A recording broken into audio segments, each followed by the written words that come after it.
Good morning, everyone. If we could settle in here, we'll get our meeting started. I'll give everybody a moment to have a seat.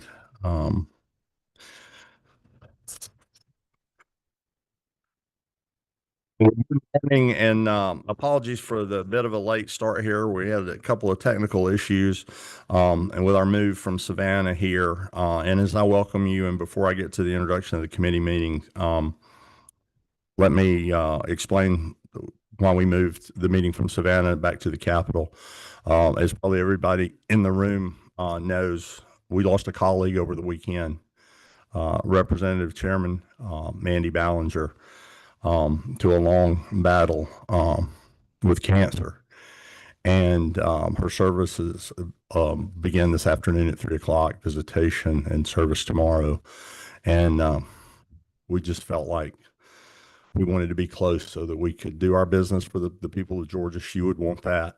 In consultation with the Speaker's office, she would want that. And we're going to do that here this morning. But we're going to be in a position where we're close and can get to Cherokee and pay our respects to her and be her family. So I hope everybody will understand that. I apologize to our hosts in Savannah. It could not be helped. I'm sure they understand, but we love the city of Savannah, and we appreciate their welcoming plans that they had for us in Savannah City Hall. We look forward to doing that, and we'll try to do that someplace in the future. But with that, if you just pause with me for a second, and let's just think about the things that Chairman Ballinger did for the state of Georgia. I think I said she was tender and tough at the same time. If you all had a chance to work with her, she had a great heart for the people, some of the most vulnerable in the state of Georgia, and yet she was tough when she set in on a policy issue to advocate for them. So if we could just take a moment in remembrance of her.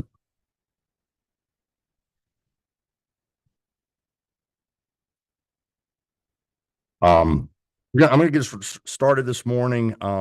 We are here on the third meeting for the House Study Committee on the funding of Next Generation 911.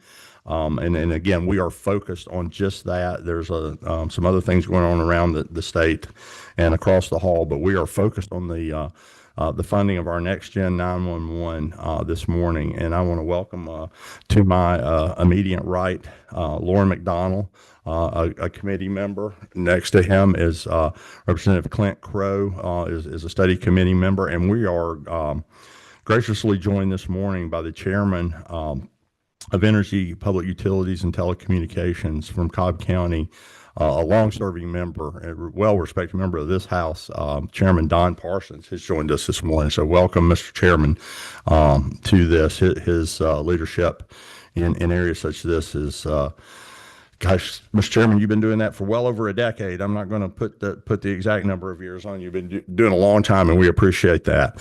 So we're going to get that going this morning. We have two members that have joined us online. Chairman Williamson and Chairman Camp will be with us online and on Zoom. So good morning. There she is. So, I'm sorry, that knocked me off. Good morning, Chairman Camp. So with that, this morning, we're going to go straight to our presentation from Mission Critical Partners. I don't know if there's anybody is anybody from Majika going to, are you on your own, or you're going to get an introduction? I don't have a name to go with the presentation, so I apologize, but we'll let you introduce yourself and tell us. Mission Critical Partners is just that, our partner, as we're looking for the technology to deploy for Next Generation 911. So, ma'am, if he's finished with your machine, if you had to introduce yourself, and we will turn the floor over to you.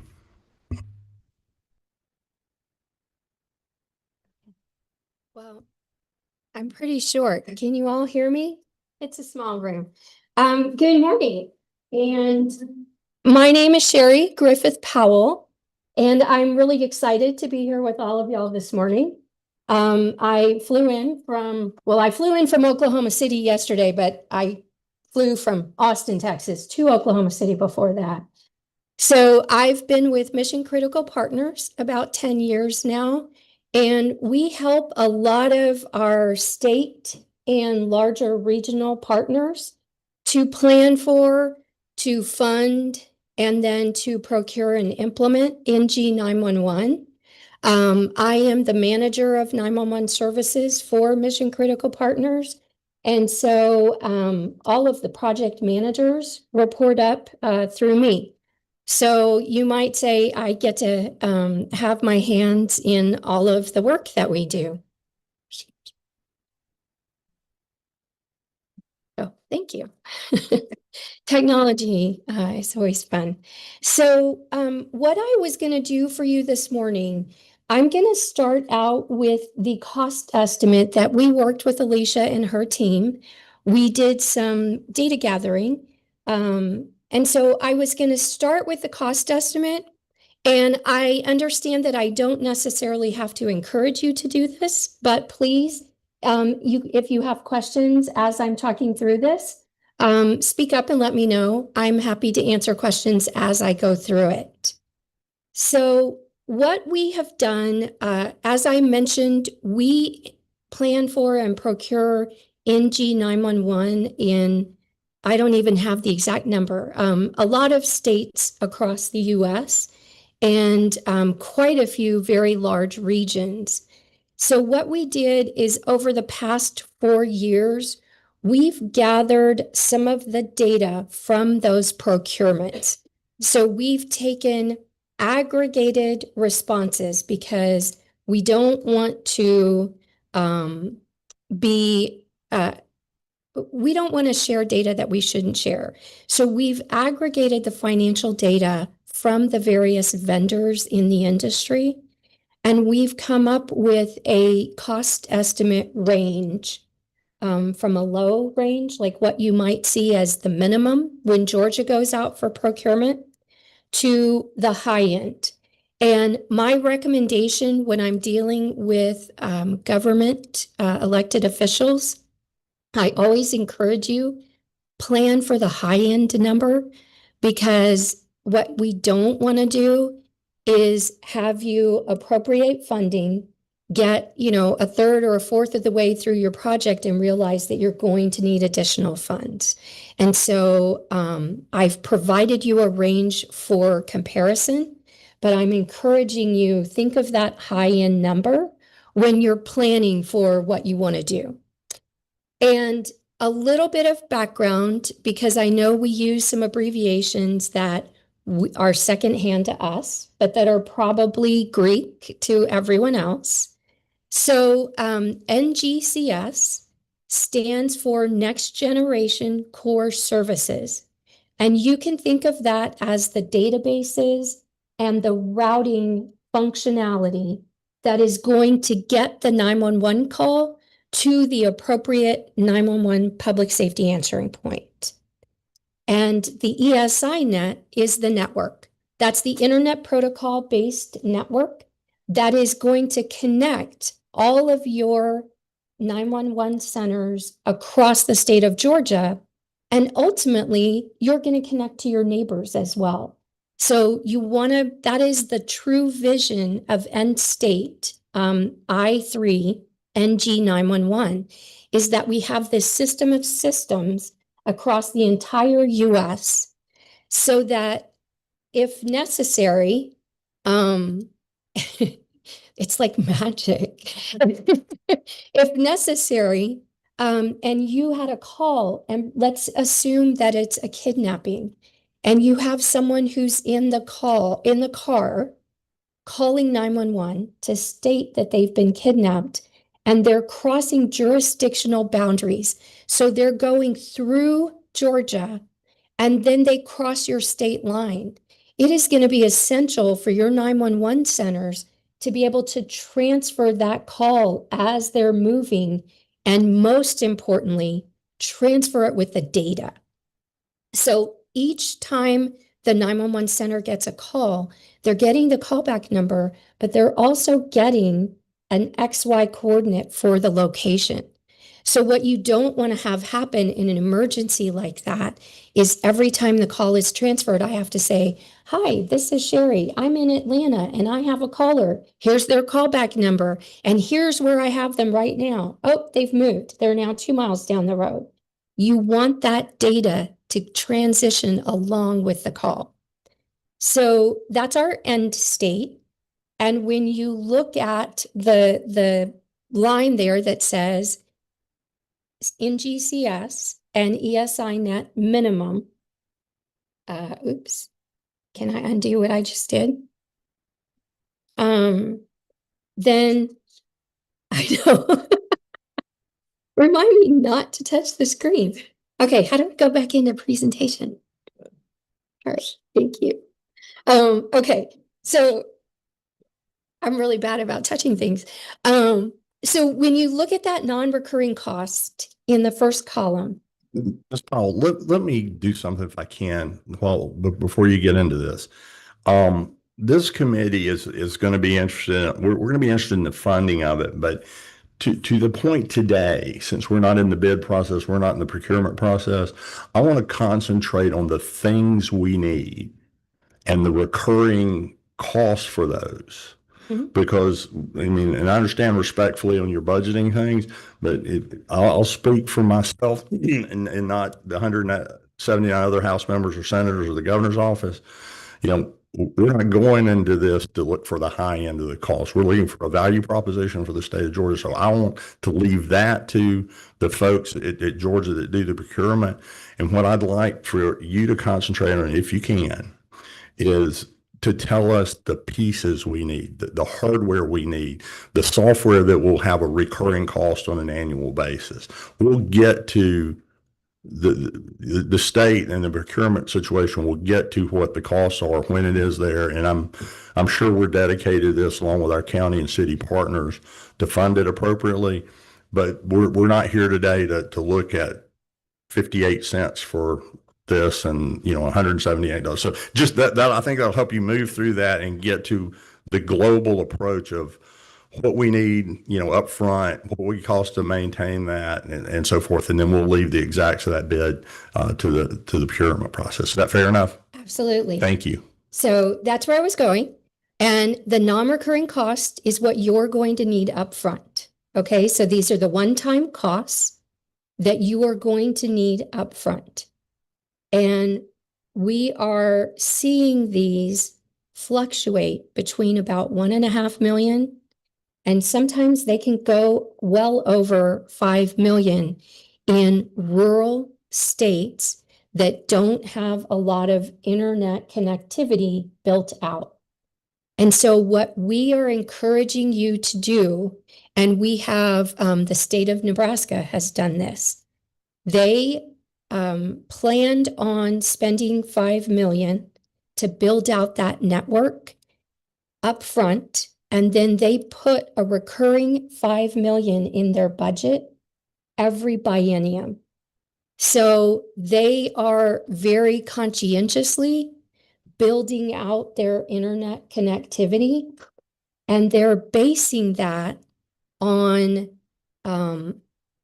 areas. So for example, if you have a 911 center that is perhaps going to be a consolidated center where some smaller 911 centers might go in with them and work together, they're putting priority on building out redundant IP connectivity to those 911 centers. And so that allows you to control those one-time upfront costs, is for you to say, hey, we plan to allocate 5 million. We'll prioritize who we build out to first. And then in another 2 or 3 years, we'll allocate another 5 million to continue that build out. The recurring costs are what you're going to see. Most of the vendors prefer that you do that on a monthly basis. And so that is that 2.387 number that you see there, which equates to about 28.5 million per year. And that is the ongoing costs that you will need to pay for the network and that routing functionality, what we refer to as core services. Now, that is not your total cost for 911. So to answer your question, your 911 centers still have other costs that they are paying today that will carry forward. For example, GIS, their geographical information is what runs the NG 911 system. So that is an ongoing cost they will have forever. Things like cybersecurity, that is a cost that everyone is going to have going forward. Now, there is some cybersecurity included in this cost. You have requirements of your vendor that they need to do security themselves.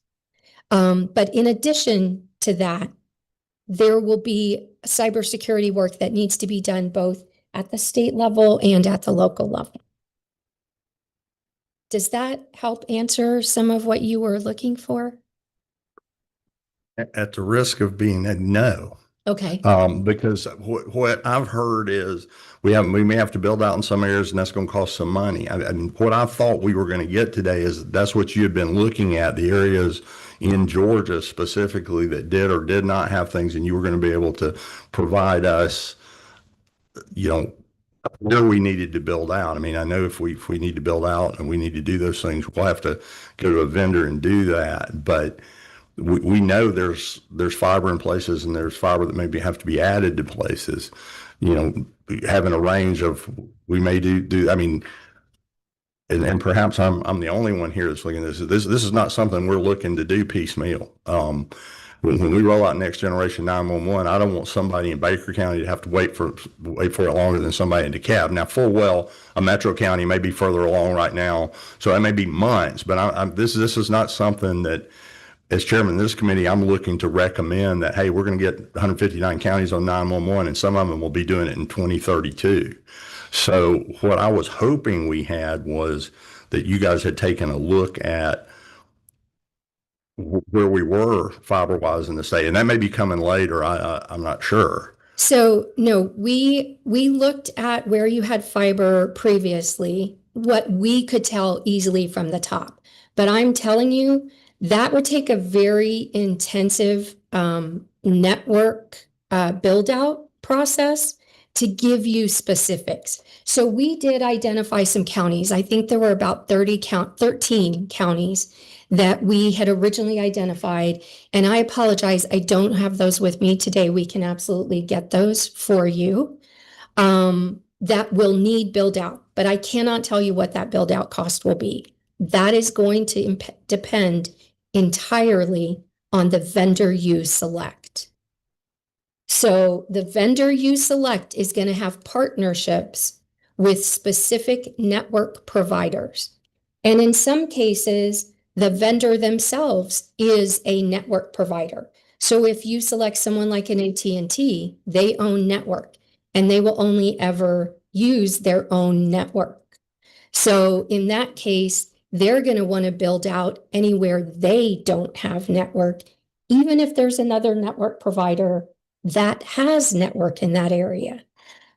Okay, so let me ask you this, and I'm trying to get to something that I think is meaningful to me. Again, I'll go to the other committee members, but when you say network, that's a lot of different things. I mean, there's a T1 and a T3, and I'm probably way past this because I hadn't done it in a little while, but an L1 and L3s, and there's all sorts of different kind of pipes. What I am looking for is, what of those do we have to have in order to carry the basic? That's not an answer that a consulting company can give you. Again, I'm going to tell you that is, and you don't want to dictate that. I don't want to dictate that. I want to know what's needed in order to provide it for the folks in Georgia.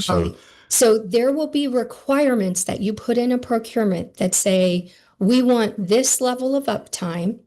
We have this call volume that we're sending, and each provider is then going to tell you whether they're going to use a T1, what level of connectivity they're going to use.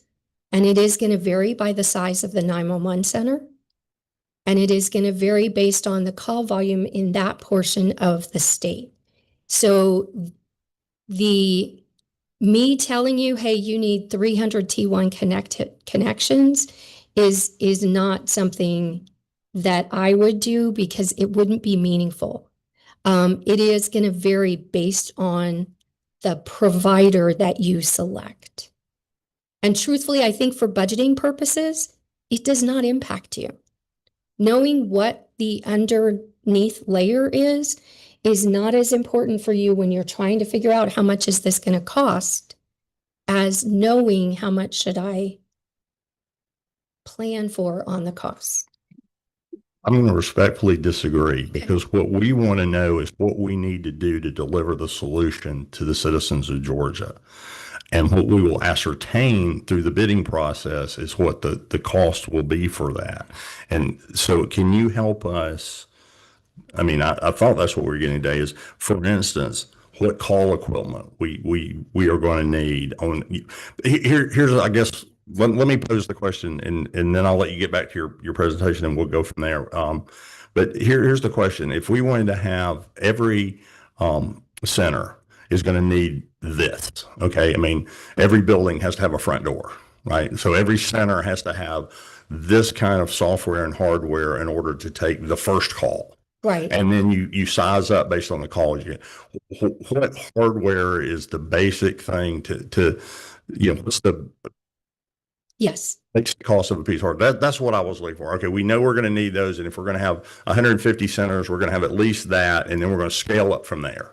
Yes, I understand. I'm not looking to, I mean, this has passed me and we have appropriations chairman and we have other places to go. I'm not looking to go, hey, we'll throw some money out here and see if that does what we need to do, because we're going to ask our counties and cities to partner with us on this. And they got 159 budgets for their counties and 400 and how many now? 80 something cities. There used to be 39. There's more. So that, can you help us with the hardware pieces? Yes. And then, so then the reoccurring costs, because there's going to be software maintenance that goes with that. And, right. And uptime. Yeah. We want it like everybody else in 911 all the time.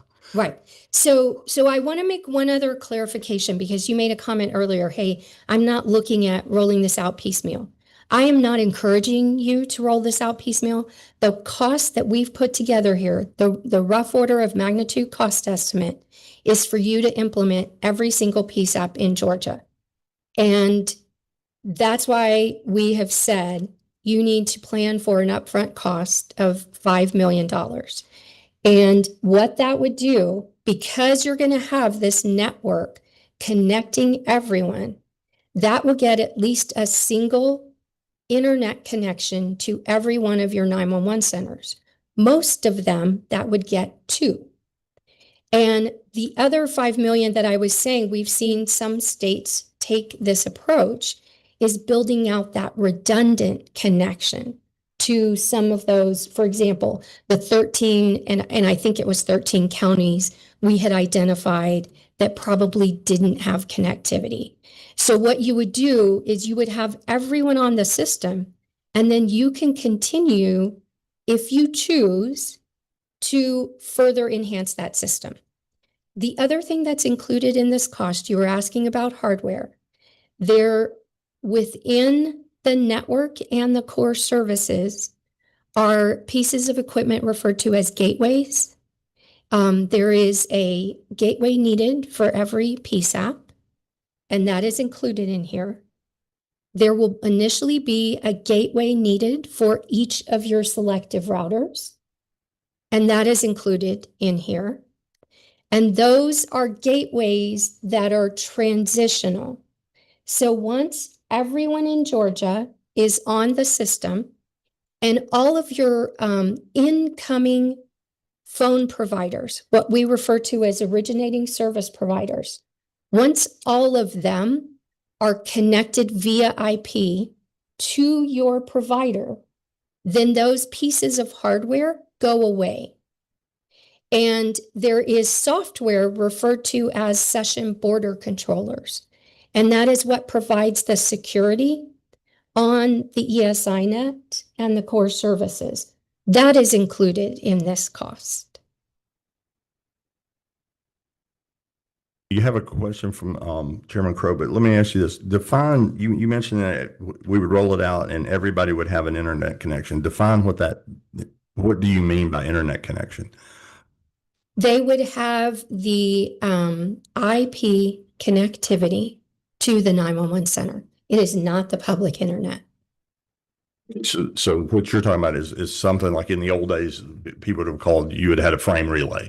You have your own, you have your own wire, you have your own network out there. Okay.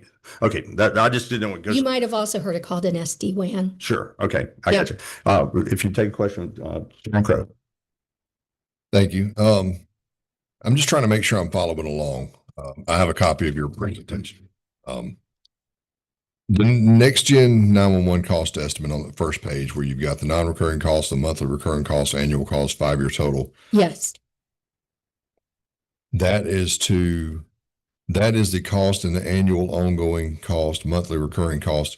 That is for the statewide system itself. correct. That doesn't include all the equipment at the 156 911 centers we have throughout the state. Is that correct? I'm before I answer you, yes or no, I want to clarify, when you say the equipment at the 911 centers, do you mean the gateways I was just talking about, or hang on, do you mean the 911 call handling equipment? I mean, whatever we got to have to operate next gen 911. Okay, so then let's look at this cost estimate. Flip your page to the call. I saw that next one, the call Yeah. handling equipment. So this- I'm just trying to figure out I'm trying to figure out what the total cost is going to be. And if that's going to include, if this is going to include everything for everybody, the state's portion and the 156 911 centers throughout the state of Georgia, that this is going to be one estimated collective total, that then we're going to have to decide who and how much is going to be paid, or if this is just looking at what the state's going to have, and then there's going to be other costs borne by the 911 centers themselves. Now, I know radios and things like that, Are they? there will be. I'm just trying to understand what these numbers are going to be, because that's going to determine how much we're going to have to pony up, how much the 911 fee is going to cover, how much the counties themselves or cities, if they have a city operated system, how much they're going to bear. So I just want to make sure as we're going through these numbers, I'm understanding what they are as we go, so I don't have to go back and try to figure it out later. And Alicia knows how much help I need. She can probably help with some of that. So let's talk about, I'm sorry, did you want to jump in before? Well, I think some assistance that I could provide is serving as a Rosetta Stone. So I think, yeah, okay. So hello, everyone. My name is Alicia Wright, and I serve as the Deputy Executive Director for the Georgia Emergency Communications Authority. So I think to kind of help frame some of the context, because we've had a lot of conversations with the committee members, and to kind of level set and sync.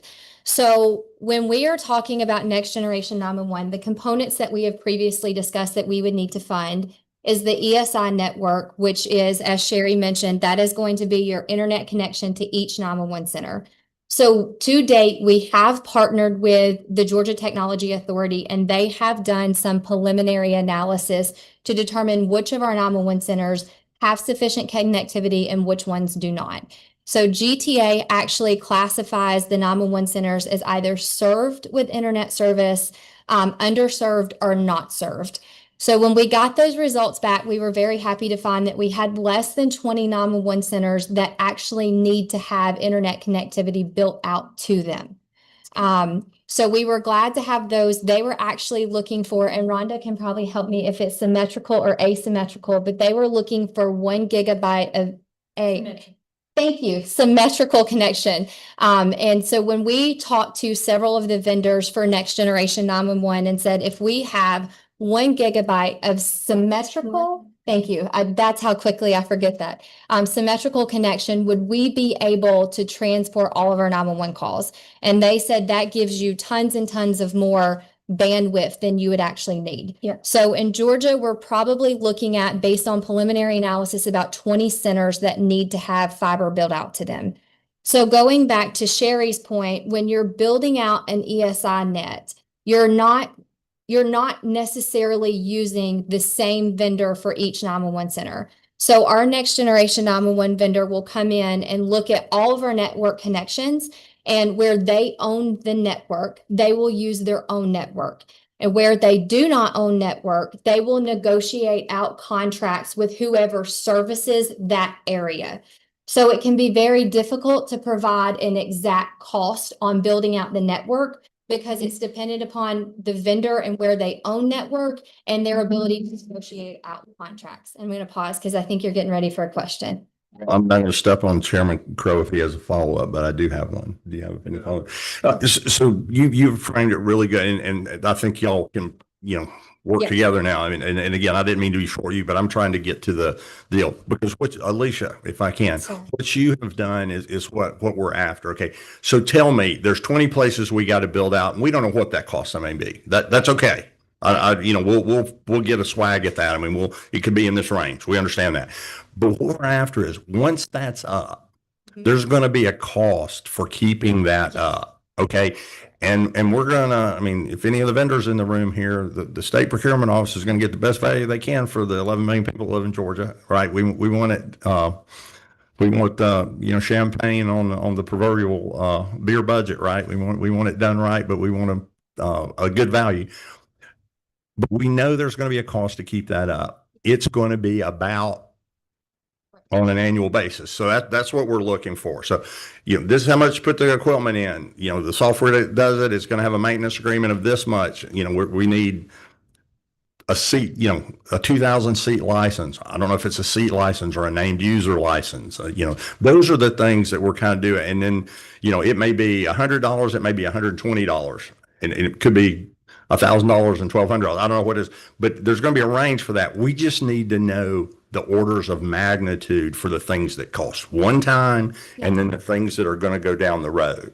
Right. And so with what Alicia's done, can you kind of frame into there and give us, hey, y'all need about 20 connections. We don't know what that is, but everybody's going to need a basic this to get in there. Does that make sense? Yes. And just to provide a little bit more foundation to make sure we're good moving forward. So the network cost, you also see in other states' RFPs that they've actually negotiated out for your areas where they can't enter into contracts because it may be extremely rural Georgia. They are actually building those fiber connections out. So that will be something that we can negotiate in the RFP, and that's captured in the range of anywhere from 1 million to 5 million, looking at states that are comparable with Georgia and build out for those one-time costs. The other cost that will be discussed today is for next generation core services. And we've talked about how we're building a statewide mapping data set, or we have cybersecurity elements, or when we get a call, how does that call know that it needs to be routed through this particular 911 system? So we have to have a lot of different software that uses the network that we're building out. So for next generation core services, Sherry has provided a range for that, and that's really based on population, and those are continued cost. Correct. Those are continued costs because as long as we continue to use the software and those databases, we have to continue to pay for it. Other cost estimates that you will hear today from Mission Critical is going to be call handling equipment. Right. And that is actually all of the phone equipment, all of your telephony equipment in the actual 911 centers. So, and I don't want to steal Sherry's thunder, so I'll just kind of briefly touch on it. GECA worked in collaboration with Mission Critical Partners, and we sent a survey out to all of our 156 911 centers. And we asked them to tell us, what is your call handling equipment? When was it installed? What version are you operating on? And then Mission Critical was able to look at all of that information and say, based upon the data we have from your 911 centers, these 911 centers will be able to connect to the upgraded network with the equipment they currently have. These centers will need to have their equipment upgraded because they have equipment that is capable of connecting, but they have to turn on the next generation 911 feature. It's kind of like they bought a car that already has Sirius radio, but now they actually have to pay to activate that Sirius radio in the car. So we have an estimate for those who will need to upgrade. And then we have an estimate for 911 centers who their equipment may be so old. Some centers actually are in the process of replacing phone equipment that's 20 years old. So you can imagine that equipment is not capable of connecting to the network. So we've broken that down, and then out of an abundance of caution, Mission Critical also looked at it and said, we recognize that this is today, right now, but in 2 years from now, 5 years from now, this equipment is going to be older. So they factored into the cost estimates for call handling, and you'll see it's broken down into replacement or upgrade. And then it's also broken down into, there are two ways that you can do call handling equipment. You can actually either have physical equipments and computers in the 911 center that are running in a server room, or you can do it as a hosted statewide solution. So as you can imagine, actually physically putting computer and hardware and software into each 156 911 centers is considerably more expensive than if you do a hosted solution. So you're going to hear kind of recapping from mission critical. You're going to hear cost estimates for the EZNet. So think of the network and building the internet. You're going to hear about next generation core services, which is going to be based on population, and that's everything we need to operate the NG 911 system. And you're going to hear about call handling equipment, which is once we are able to build the network and we can route 911 calls, we need to actually be able to answer them in the center. And then to go ahead and give my friend Natalie here a little brief introduction. So Natalie works with the Georgia Geospatial Information Office, and we've had conversations with committee members on how incredibly important it is to make sure that our mapping data is up to date. Thank you. Thank you. I am open to being told to move. I've never been told I have to be louder, but I can see we're being loud versus being near a microphone. Completely different. Thank you for that. So my friend Natalie and her team has worked on baselining the state. So they've gone out to our 911 centers and said, can you upload your mapping data for us? They've ran it through a tool and it's really snazzy and I don't do it justice, but they are going to be able to tell you based upon actual data collected from 911 centers in Georgia and municipalities and counties, how much it's going to cost for us to get our mapping data up to going. So recapping, you're going to hear about the ESI network. You're going to hear about next generation core services. You're going to hear about call handling equipment, and you're going to hear about mapping data today. And those are going to be some of your foundational costs for next generation 911. So what we are proposing and talking about today is buying a baseline level car. We are not talking about our AirPlay. We're not adding additional functions and features. We don't have seat warmers. We are talking about baseline gas pedal, steering wheel, and all of the other things that are function. And mechanics are absolutely appalled at my explanation of a car right now. So, and may not want to ride with me, but those are there. And I'm just going to sit down, but I'm happy to jump up and serve as a Rosetta Stone because they have been very patient with me and saying, Alicia, you're not making sense. So I am glad to kind of help however I can. And if there are no other questions, I will yield and sit back down. Okay. It's kind of for both of you.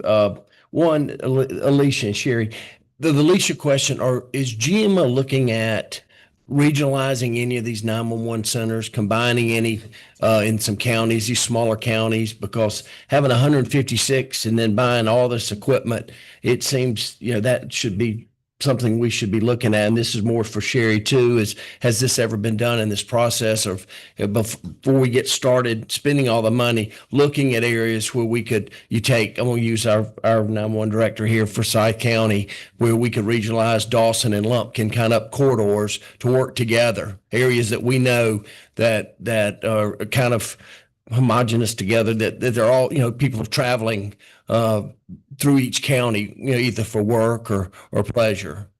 So we have had conversations with the 911 community. There are some communities and some county commissioners who are potentially interested in consolidating. They recognize that next generation 911 is going to be more expensive. And so they're looking at ways that they can kind of pull resources with some jurisdictions around them that may be interested in doing so. However, on the flip side, we've also had conversations with county commissioners who are saying it's very important to us that we maintain our 911 center within our jurisdiction. And we're also willing to absorb whatever costs are necessary for us to keep this up and going. So I think that there may be some people who are interested in consolidating, but there are also definitely people who have expressed opposition to consolidating. And from the mission critical partner side, yes, absolutely. When they started looking at, in particular, the cost to build out the network, right? We've had some states and especially some larger regional 911 authorities do a study, and they called it a regionalization study. The diagram I have up here highlights for you, the reason I like this is it demonstrates that there are multiple ways you can handle consolidation or regionalization. And you already within the state of Georgia have what are referred to as shared call handling systems or hosted systems. And so Alicia was saying you can do that at the state level, but you can also do this at regional levels. And so if you have 20, 30 or more PSAPs that all agree they want to use the same call handling equipment vendor, they will, and when we look at the cost estimates I put together, it'll highlight for you the cost efficiencies. But here's where it also impacts JICA. When you're building out your network, you need redundant IP connectivity to each center. However, if you already have, and in this diagram, you can see there are 4 911 centers that are sharing a call handling system. So rather than having to build out 8 network connections, you would only be building out 2. And these shared call handling systems that are being offered today are capable of hosting a lot more PSAPs. We have some that have done 20 to 40 911 centers. So if you start looking at building out 2 internet connections per 911 center versus just building them out to that shared call handling, it becomes a lot more cost efficient.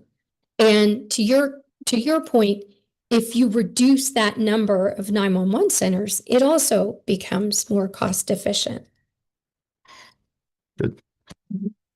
Thank you, Alicia. To follow up with that, I just would say, I would ask this. So if people wanted to keep their piece out, if they wanted to keep that, but to have the redundancy be a shared center, is that possible? I mean, it's all software driven and connectivity driven, correct? So if you had, if Alpharetta had one and they're not set up like this, but let me just use this as an example. If Alpharetta, Roswell, Milton, and Sandy Springs all had a PSAP, and they said, but our secondary system is going to be here, and we're all going to go there, because I know they can hand off to each other. That's the whole idea of Next Gen 911. But we had our second system that would make things so, hey, look, only in an emergency do we use this. That would make sense from a cost perspective. Again, we don't want to get to the point we have to dictate that to the local folks, but that's possible, correct? So are you asking, let me make sure I understand. In your scenario, all 3 of those continue to be primary 911 answering centers. They would be in that scenario, and I'm making that up because they all don't have a PSAP now. I'm creating a straw man, but they would all have that. But should there be a weather situation or the building went offline for some reason, that Alpharetta would roll to X. Yeah. But if Roswell went offline, Roswell would also roll to X. Yeah. And, I know they roll to each other just as a general rule, but in a disastrous situation, they can all roll to the second situation. Right? Okay. So within the core services diagram that I have here, I do not have all of the features and functions. What I have done for all of you, because I know it gets a little overwhelming, is I've gone through and given you some resource slides. But within core services, there is a functional element that's referred to as the policy routing function.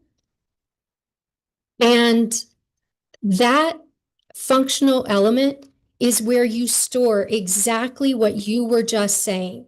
So when you're rolling out NG 911, the vendor is going to have conversations with every single 911 center in Georgia. And they are going to say to Alpharetta, if a storm comes through, if you lose electricity, if, X happens, where do you want your calls to go? And to your point earlier, when I was talking about the state of Nebraska, as you can imagine, that's a really rural state. And they had a lot more PSAPs than you do that did not have connectivity. So they built out single connections to each PSAP. And then they used this functionality to take care of those PSAPs until they could get dual connectivity built to them, right? They used that ability to roll over to a neighbor in the event of an outage. And speaking to cost savings, because I know the committee is looking at how can we build a state-of-the-art 911 infrastructure while also being fiscally responsible. So one thing that we can do is this network build out is not something that has to start on a certain date and end by a certain date. So part of what we can do is with the funding that's allocated, we can go back, and because of this policy routing function, you have states that have deployed next generation 911 ahead of us, and they've said we allocated $5 million to building out fiber, and we have X amount of centers, and we know with that 5 million we can get fiber built to about half of them. So for those centers that don't have a secondary fiber route, they've relied on policy routing function to make sure if that one point of connection doesn't withstand a hurricane or a chicken truck or whatever it may be that takes it. I always go back because that really made an impact on me in Dawson, everyone. I just need you to know that. I'm still recovering from that. They relied on policy routing function to make sure that they still had the uptime and all of their 911 calls were answered. So even as we proceed as a state with the funding that we're allocated, we can have these initial investments, make sure we're building a system where we don't have calls that are not answered. And we can continue with analytics to say, hey, we had this one 911 center that only has one fiber connection, and they went into policy routing function 12 times last year. So do we feel as though we have enough justification to build out a secondary route? So there's definitely, this can be an ongoing analysis, but the policy routing function is probably one of the biggest benefits of next generation 911. I would agree with that. That is the game changer. One thing leads to the second step. So you mentioned, rolling out and what they have. So are we going to get to later on, generally when you're changing, right? If you're moving from one office to the other, you got to pay rent over here while you're setting up this. So, I mean, that's my analogy here is there's ongoing costs that the folks that have the 911, they got to keep that going while we're doing this. Is there a place in here where we're going to get an estimate of how long that's going to be and what I mean, we're going to pay more before there's going to be a time where we're paying twice, right? We're trying to minimize that, but that's just going to happen. So yeah, I apologize. What is missing from here? You are correct. And I will get that, send it to you. We typically estimate 12 to 18 months that you're going to need to continue paying the 911 costs that you're paying today before you're completely off of those and just have these costs. And so I apologize. I typically have a chart in here for that, and I should have done that for you. Because when you're looking at these annual cost projections, let me go back one more. And I don't know why it's blue.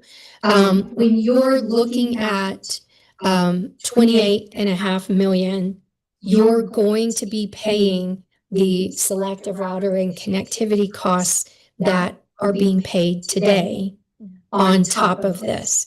Now, typically, when we help states roll out, what we do is we do it based on selective router region. And if you're familiar with telephone companies, you'll know that, within a map, they may have 3 or 4 counties that are all connected to the same selective router. And when you do your implementation that way, then you can get rid of those legacy costs as you're implementing. So you don't have to wait for the entire state of Georgia to be on the new system, right? And so as one 911 center cuts over to the new system, there's going to be what we refer to as a soak period. We typically recommend that be anywhere from 60 to 90 days. Once they've been successfully up, then they can disconnect their current 911 circuits. And so they're no longer having to pay that legacy charge, right?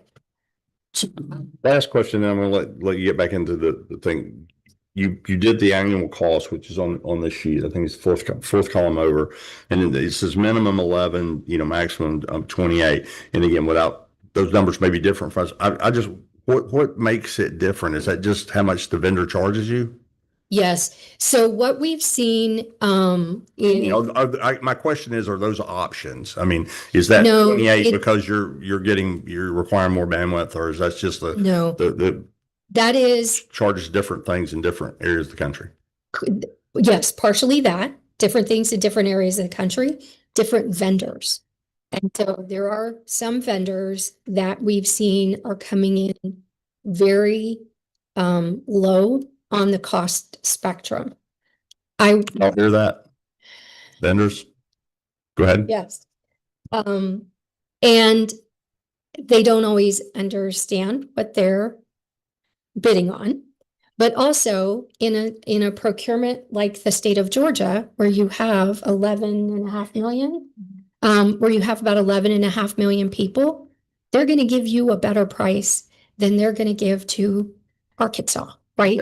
Right? So that's what makes that fluctuation. It is not features and functions. Fair enough. That was the question. It's not feature and function. That's just sheer cause. Pencil, Correct. sharpen the pencil. Right. Yes, ma'am. Mr. Chairman, if I Yes, may. ma'am. So one caveat that I would like to have on the record for the 12 to 18 month implementation time. JICA sent out a survey and we asked our 911 centers, when we implement a statewide solution, are you interested in joining the statewide network? So of our 911 centers, we anticipate that we will have anywhere between an 80 to 85% voluntary adoption rate of centers who have said we are ready to move to the statewide network.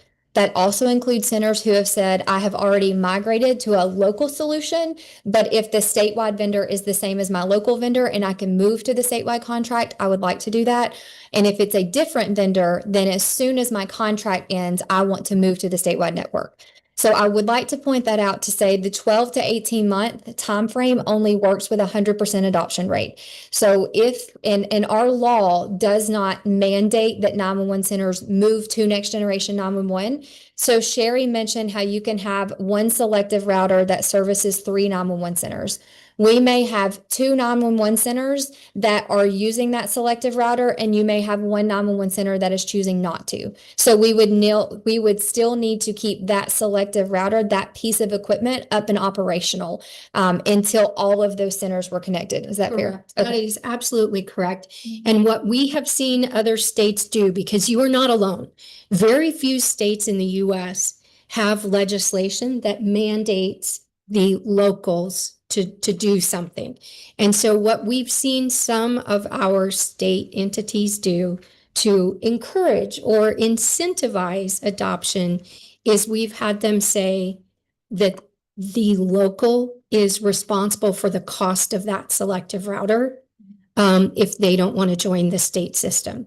Because that selective router provider is going to not reduce their rate until everyone is off the selective router. And our current cost statewide for legacy 911 is approximately 5 million.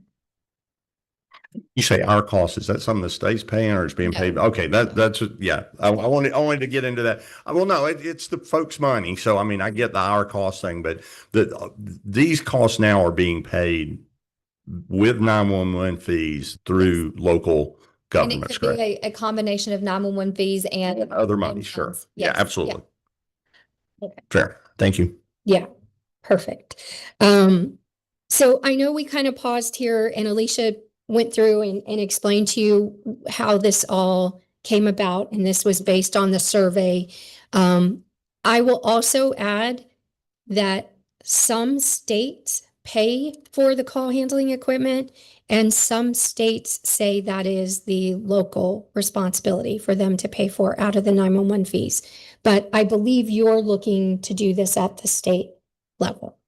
So, okay, all right. So if you want to do it at the state level, right? Like here's Let me be clear if I can. Thus far, what we're doing is the 911 fee comes from the folks in Georgia. The tax money that the locals use to do this comes from the folks in Georgia. What we want to do is partner with our cities and counties and do this the right way to get the right value for the folks in Georgia. So when I say, we haven't decided yet, we haven't, in consultation with our counties and our cities, figured out how to deploy this in the right way. And I hope, Alicia, if I can go back and say this, that you had 85% of the people that were ready to do it. I hope that's going to be 100% after they understand a little bit more. Thank ACCG. I believe they adopted this as one of their, priorities down there. So, I mean, this is the top priority, I am told by the gentleman. So I hope we're looking at more of those. So, yeah, I agree. I think as they see the benefit, you'll have more. And to err on the side of caution, if we had a 911 center that said, they either didn't respond to the survey or they said, I'm not really sure, then we just classified them as no to not. Sure, that's what I mean. And I hope with additional information, I mean, we're just hearing good things. Yes, ma'am. Please carry on. You've been very patient with the chair this morning. I appreciate it. Point, right, is to answer questions. Yeah. Shall we excuse him now or shall we wait till break? Yeah. I'll I'll remain quiet on that one. So remember when I was showing you the diagram and you were asking about the scenario where, you had some little centers. The thing I want to highlight for you on this particular slide, if you can get adoption from your 911 centers to go with that shared call handling system, we have seen the per position, right? So each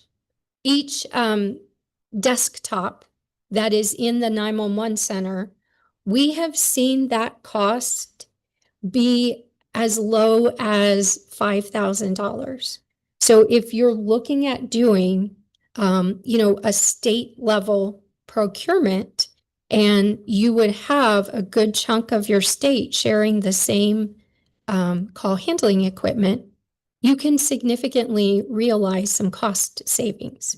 And even if at the state level you selected, let's just use a number 3. Let's say you went with 3 call handling vendors and you put those host racks, right, the hardware, at the same location as the hosts for your core services. And then you said to all the 911 centers in Georgia, we've got 3 vendors on state contract, and they're $7,000 per position. You get to pick which one of those 3 you want. Again, you would still see significant cost savings for that equipment. Let me follow up with that. So when you're saying call handling, this is for the most part, a software driven situation, right? It's Moving very much so towards. it's not a console that you get from vendor A, vendor B, vendor C. We're moving towards a cloud-based, like more software driven, client. but it does include a monitor, a keyboard and a mouse, typically. Now, you could say we've got our own monitor. We don't need yours, vendor X. But yes, for the most part, we are moving away from having desktop computers at every single workstation, and we're having more of a software license-based model. Thank you. Is that all right? So I think, and to Alicia's point, what we did with these numbers here, unlike the first slide with core services, you are going to need, so the numbers that fall into hosted replacements, you need those hosted call handling systems replaced in order to be NG 911 capable. The upgrade, the upgrades, which are on the 3rd and 4th line, we're giving you a range, high and low, but you need those. So you either, need all of the 25,000 per position number, which is a recurring cost of $170K. So ultimately, what we've done down there at the bottom for you, where it says average, we've totaled up the average between the minimum and maximum for each of those categories and said, here's what you're looking at for the state of Georgia. Because to Alicia's point, you have several people out there right now today that are okay.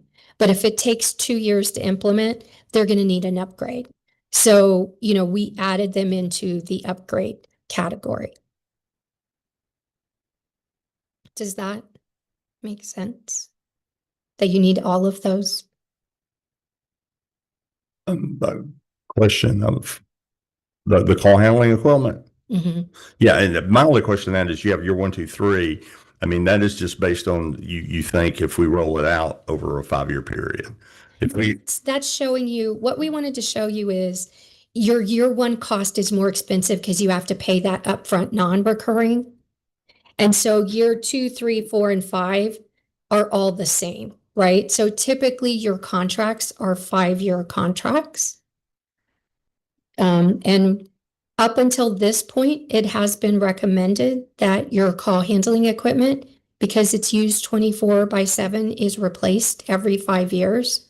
So for capital planning, we encourage our 911 authorities to budget for new equipment every 5 years. Yeah, and I'm going to go back to this. The call handling equipment for a layman is basically a Windows-based PC. Correct. Okay, so I mean, so we have that same thing in a replacement policy, probably across the desktops of the county Yeah. administration building. Correct. So, okay.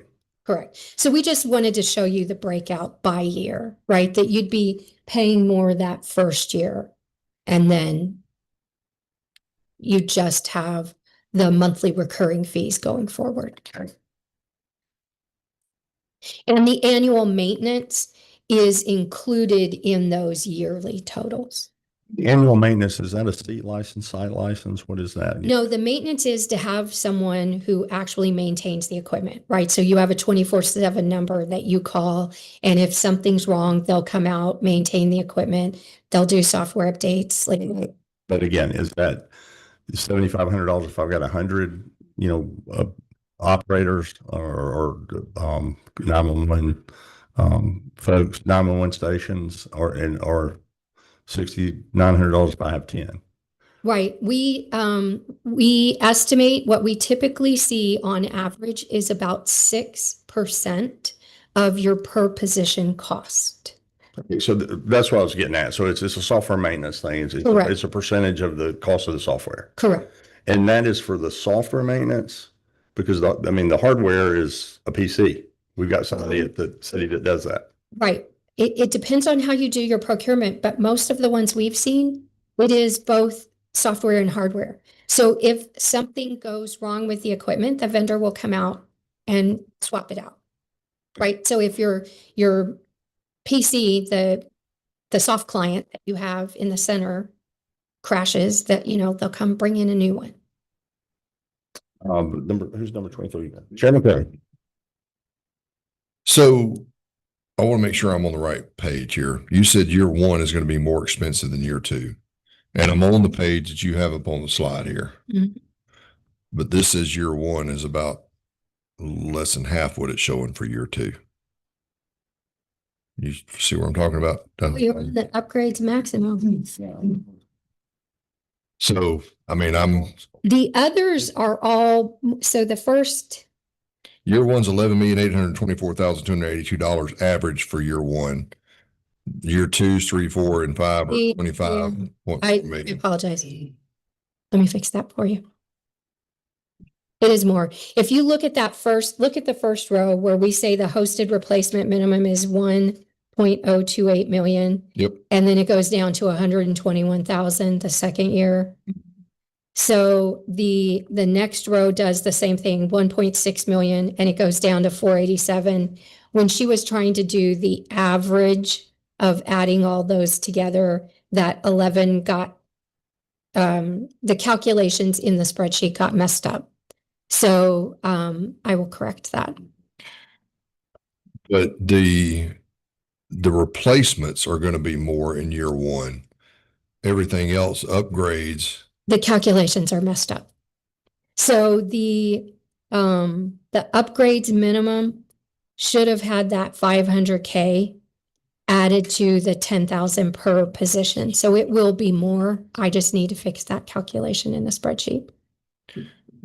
So it'll be. Give me some kind of an idea what what it So would be, because I'm looking at these numbers and I'm trying to, it's going to be hard for us to make a decision on things when we have errant information. No, I understand and I apologize. So you're going to be looking at 500 plus the 487. So you're going to be looking at 987,600 for the upgrades minimum. And then In which year? in year one, Okay. and you know what, if you want to hold that thought, while you do GIS, I will get on my laptop and just fix the spreadsheet and email it to you. Will that work? So that you leave here today with an updated chart. That's better than me using a calculator. Chairman, I understand all that. I'm trying to follow along and Right, I understand.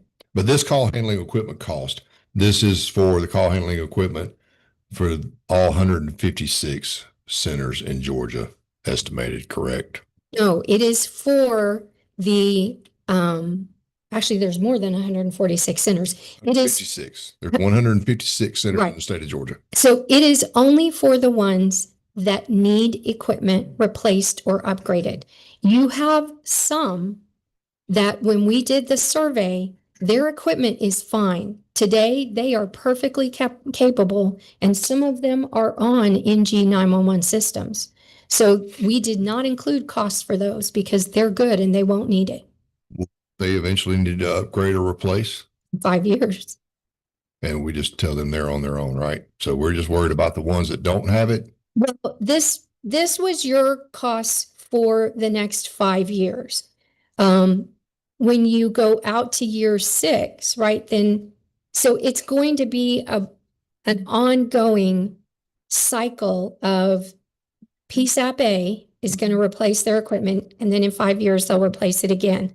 PSAP B may not need to replace their equipment until year 4 in this cycle. Right, but eventually that cost is going to have to be figured in on replacing things for all 156 centers, and we have no idea what that's going to be like. based on these We put numbers. it together once before. I have those. Where is it? Okay. Is it in here? No, it is not. Because we were doing this on real numbers based on the survey. We wanted you to know where you are with the state of Georgia today. All right, look, we're at 10:15, so we're gonna need to, I'm gonna give you the last word here to wind us up if you're Yep. finished. Okay, we'll do that then. So we're gonna stand in recess until 10:30. All right.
Test 1, 2. This is Brent. Can you hear me? No, we can't. So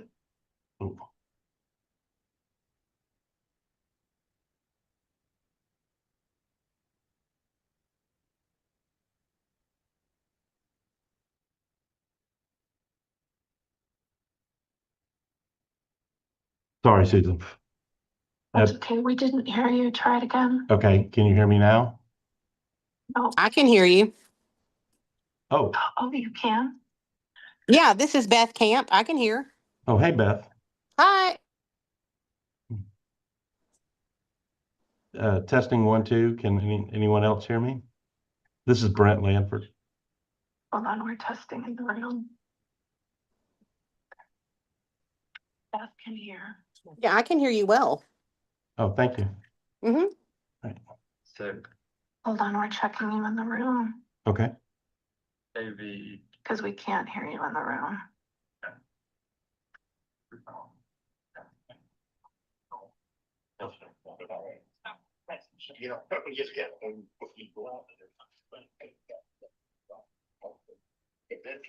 Like that. I'm not sure what's happening, but we're trying to get started, but we're needing to get you access to be so that we can hear you. Okay. I'll just keep saying test, test, test, 1, 2.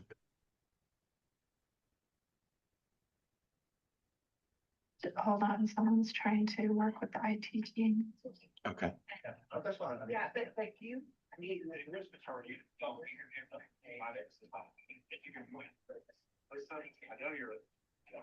Well, we also research.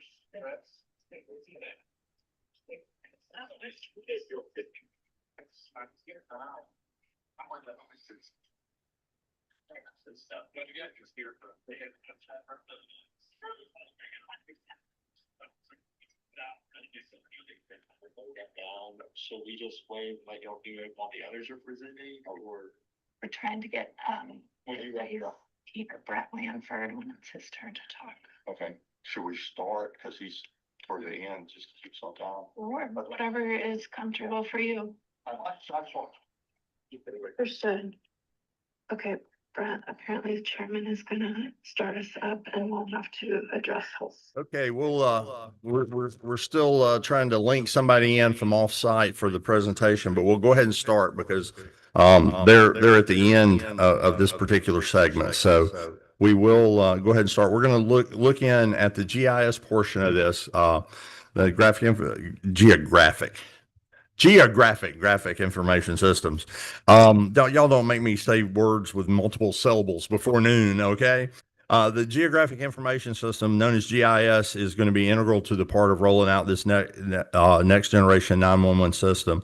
And for that, from I didn't know we had a Georgia Geospherical Information Office, but we do, or geospatial. Natalie Lee, you are going to walk us through this. And thank you, Mr. Chairman. We're grateful to have been asked to present on the mapping data. You can just call it mapping data for next generation 911 and its cost. I want to briefly introduce myself and my colleague. My name is Natalie Lee. I'm the Deputy Geospatial Information Officer for Georgia. The Geospatial Information Office, their mission is to make government more effective and efficient through the use of geospatial data. It resides inside of the Department of Community Affairs, and we've had the pleasure of being part of the expanded NG911 team led by Jika for the past 5 years. I couldn't be prouder to have led our NG911 data program since 2020. With me, I have Michelle Giorgiani, who represents the team from Sanborn that prepared our GIS data cost study. So as mentioned, we're here to speak directly to the cost estimates for getting the geospatial data that's required for this new NG911 system in order and fit for the purpose. To understand the magnitude of what's needed, we're going to start by level setting on a few terms. We're going to review the data as it stands now and how it's being used in a next-gen environment. And then Michelle is going to talk about what the estimated cost is to get the data ready to go and how we arrived at those numbers. Please feel free to ask questions as we go. Okay, so as a geographer, These are terms that I use all the time, but they might be new to you. So let's level set on what we mean when we use them. Geospatial data is any data at all that knows where it is on the Earth's surface. In this top image, we have buildings and address locations. Because the meeting right now is on Zoom We have room, or not roads, Zoom room, it's light gray, that on might be a little bit CLD. difficult to see. So that could be a Represented as reason why lines, it's and not. below we have the city limits of Royston, Her Georgia, presentation shown is over running. imagery. We typically work with geospatial data by stacking it up with other spatial information in something called a GIS. That's a geographic information system. I think that's probably what the issue is. There we can see and analyze how data relates to each other. And when we do that, we make better decisions for a multitude of different uses. For example, you might know of folks using data to map citizens affected by lead pipes, to see where floodplains overlap critical infrastructure, or allocate funding based on population. Today, our focus is on the NG 911 data program. So a data program is the means by which we build data for one or many purposes. Our NG 911 data program contains several data sets, both the data that we use to power the EZNet, which we've been hearing about this morning, and the data that we use to build those layers, like imagery and building footprints. A mature program has necessary parts: a defined process for how the data is created, policy for how it's governed or managed, enforcement of standardization, clear stewardship, and of course, a sustainable funding model, which is what brings us here today. The geospatial data we're building, PSAP or public safety answering point boundaries, emergency medical, fire, and police boundaries, address points, and road center lines are critical to making the NG 911 system, called an EZNet, function. I know you've seen a few flow diagrams even this morning. This one here is an oversimplified view of how the data is being queried in the EZNet to validate, or core services, to validate locations and route calls before being delivered to a dispatcher. What's important to note here is that decisions on where the call is routed, what locations correspond to that caller, and what services should primarily respond have already been informed by the GIS data before a human being ever picks up. It's used at every stage of the call cycle. To illustrate the critical need for good quality data, let's imagine that we're dialing 911 from this room. When we first dial, our X and Y coordinates, our location transmitted from our cell phone, are overlaid on the public safety answering point boundaries. These operational boundaries define what areas in Georgia are answered by which PSAPs. They indicate that our position is in the City of Atlanta 911 Center's call area, so they get the call. This is called geospatial call routing. Before someone even picks up the phone to answer at the call center, though, within seconds, the system has already used our location to identify what addresses are close by. In fact, our cell phone might also have sent our height or altitude with our location with a level of confidence, so the system has an idea of where we are in space at that address. Let's imagine that our GIS data in this area has been enriched with 3D information for this building, and it indicates that we might be on the 5th floor, close to room 506. While it's querying our precise location, it's also querying the primary response services. It identifies which fire, EMS, and police services should respond to the call. By the time the 911 dispatcher receives the call, they know where we are, what locations we're close to, and what services should probably respond. So if I'm moving, they have a good idea of where I might be going and be able to help accordingly. Finally, in their map, they can see access points to the building or property. That's especially important because that might be tricky. Maybe you can only access this building from one road and not another. They need all of this information so that they can coordinate the dispatch to our location as quickly and safely as possible. So we see that geospatial data is critical to a fully functional EZNet. Any questions before I go on? All righty. So let's talk about what it means to make Georgia's data fit to adequately support NG 911. We know that our state is home rule. It is growing and second in number of counties only to Texas, which has more than 4 times the land. So outreach, coordination, and governance to be sure the data meets the requirements of the system are the most challenging aspects of this program. And the requirements for this data are strict. For our address, road, and boundary data to be fit for this purpose, they must be current and dependable. Let's think about the communities you live in. How often are new buildings built, new businesses opened? What happens to services when there is an annexation? In an NG 911 system, all of these activities change the underlying data, which needs to be updated in time to be referenced in a 911 call. Otherwise, we are working with data that does not reflect reality, and we are risking the integrity of the system we are spending millions to build. To be authoritative, the data needs to come directly from the source. And that's the local governments that create addresses and road center lines and define service delivery. But beyond currency, it needs to be complete and seamless. We can't have overlapping jurisdictions or addresses duplicated in neighboring communities. In Georgia, we've been collecting this data and measuring it for 5 years. We know that for most of our state, this data is either missing or incomplete. We know that boundaries do overlap. They have not been drawn for operational reality, and we are missing a lot of addresses. To be fair to this point, this has been mostly a grassroots and goodwill effort. To bring our data program to maturity, we need resources and policy that ensure the data makes it to the state system from local authorities. Unfortunately, Georgia has consistently ranked behind other states when it comes to our statewide data maturity.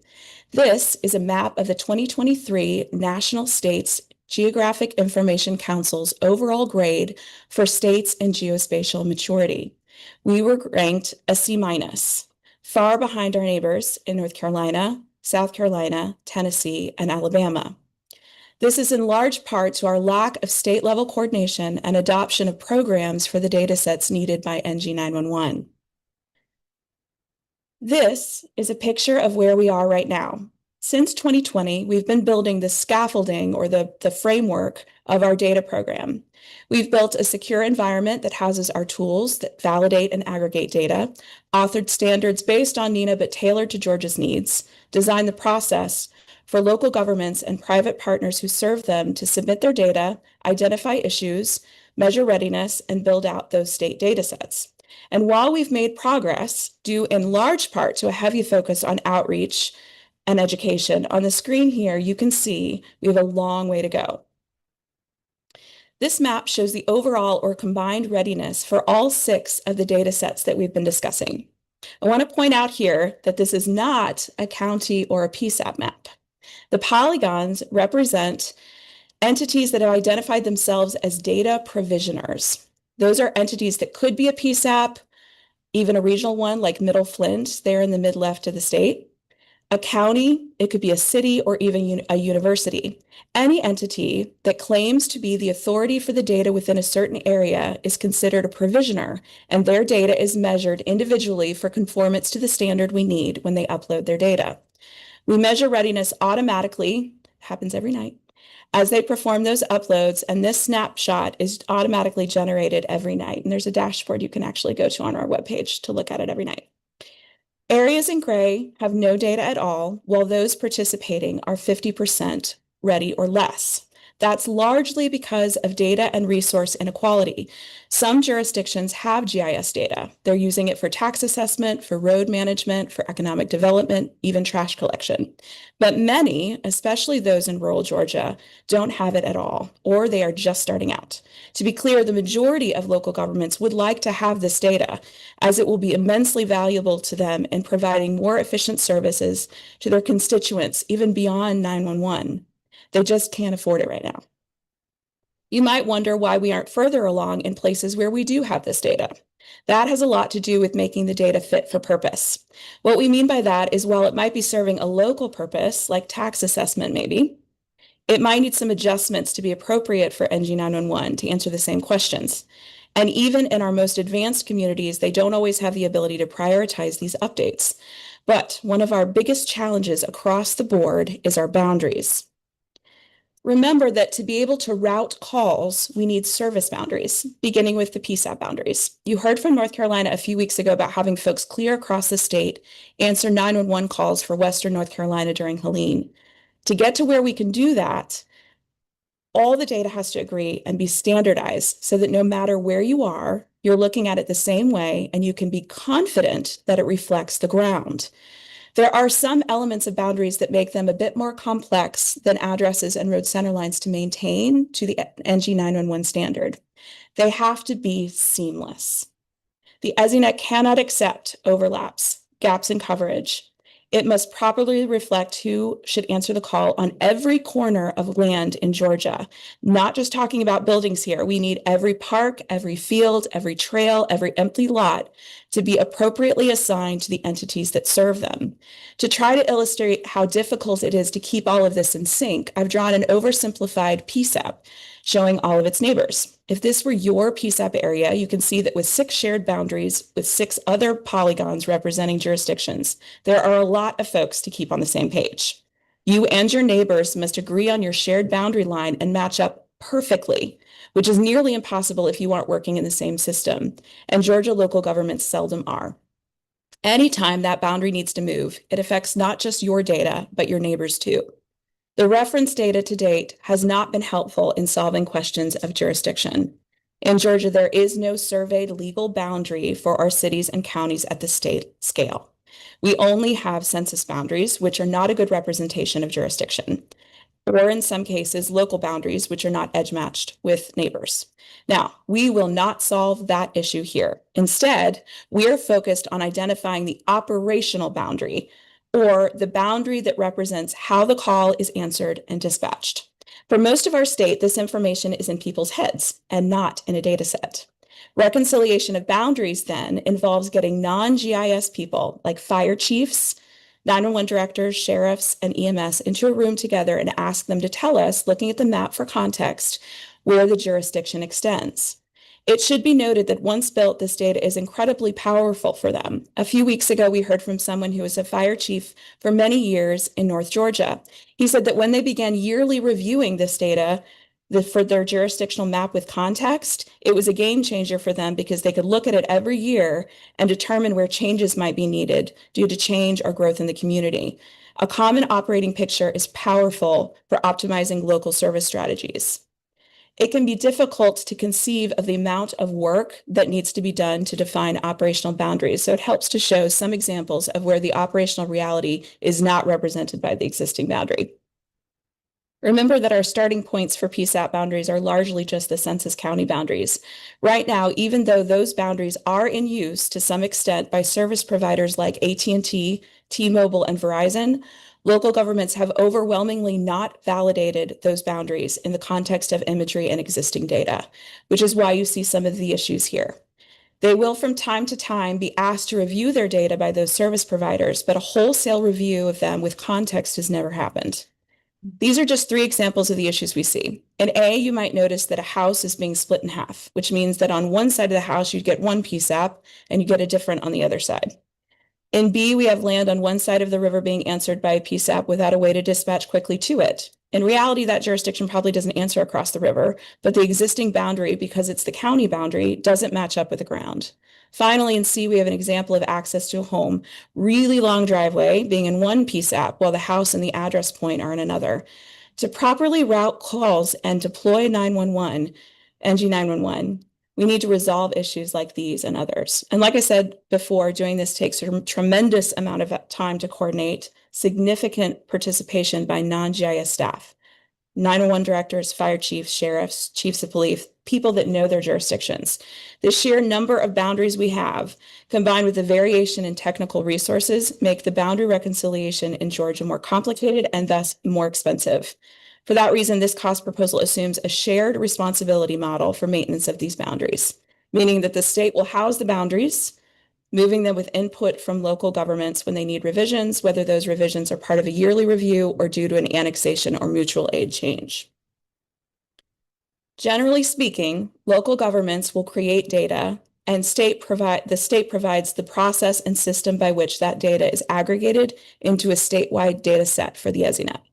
This makes the most sense because local governments already create addresses and roads, which are constantly changing. And as we discussed, local governments have processes that they follow when jurisdictions or services change. So they know first when events that trigger EMS, fire, or police boundary changes occur. Unlike with addresses and road center lines, however, local storage of boundary data and individual aggregation into a state layer doesn't work in practice. So we know that from other states and from our own experience for the last 5 years.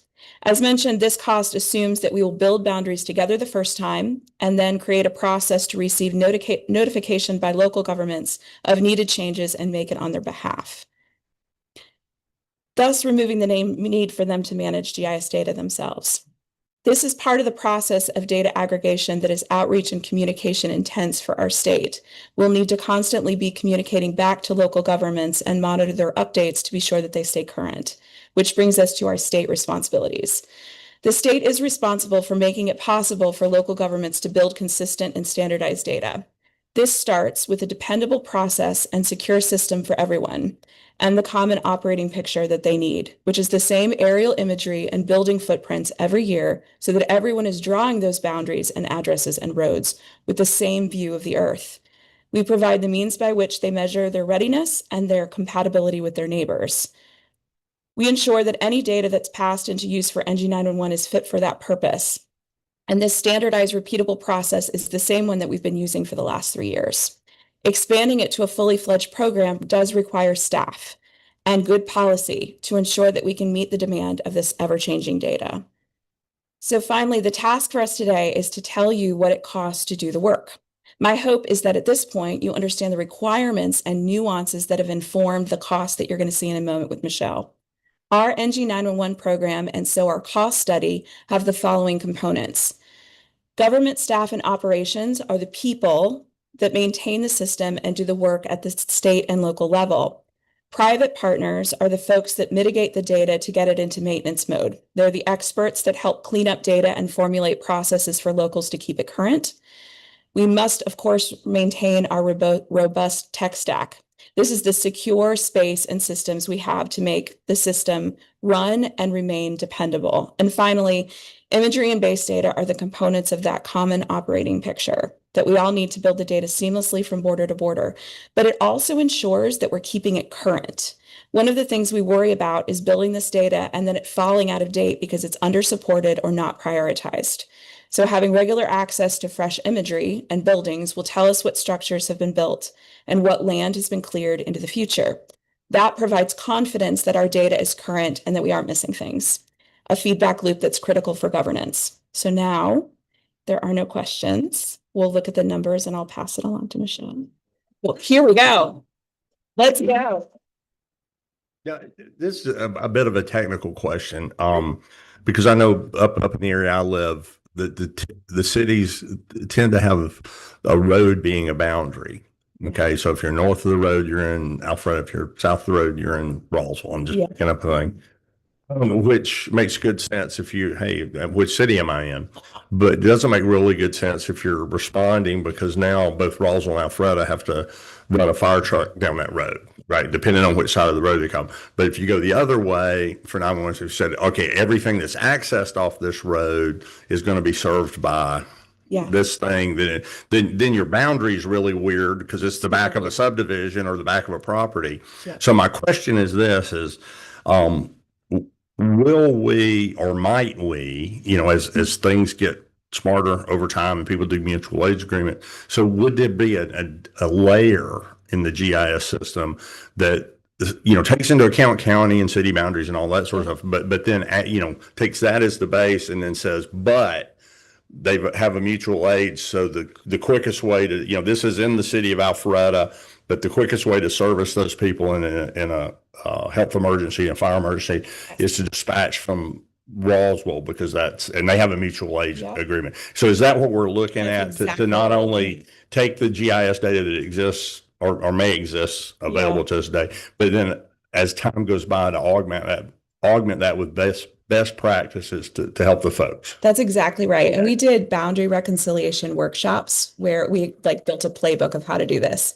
And the first thing that we always had to overcome was they were like, well, they pay taxes in X county or X city. And we would say, we're talking about the operational boundary. And that means who is best suited to answer. And sometimes their mutual aid agreement will change because it makes sense. Once you look at the map, it doesn't make sense to have people answering on one side of the street versus the other side of the street. That's a great example. 'Cause, in local government, I remember Fulton County fire trucks used to be red. I've heard of fire trucks were white. People didn't care what color the truck was. They just needed the Assistance. fire department. So that's Exactly great. right. All right. It's good to know. Thank you. Any other questions from the committee guy? Come on, I'm ready for some questions. All right. Well, I'm going to pass it to Michelle. Thank you so much.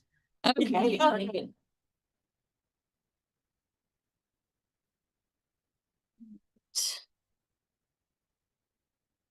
All right, hello, can you all hear me okay? Okay, I'm Michelle Giorgiani from the Sanborn Map Company. Sanborn was asked to estimate the costs for Georgia's NG 911 geospatial data, covering the boundaries, the road center lines, and the addresses. Sensitive, yes. This process includes building the data from scratch or standardizing existing data and keeping it updated as the changes occur over time.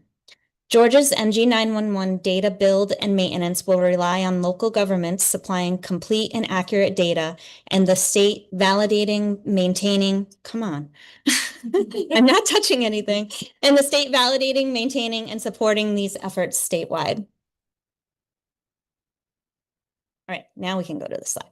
To inform our cost study, we drew on a broad range of sources so that we could learn from others' experiences with NG 911 data build and maintenance.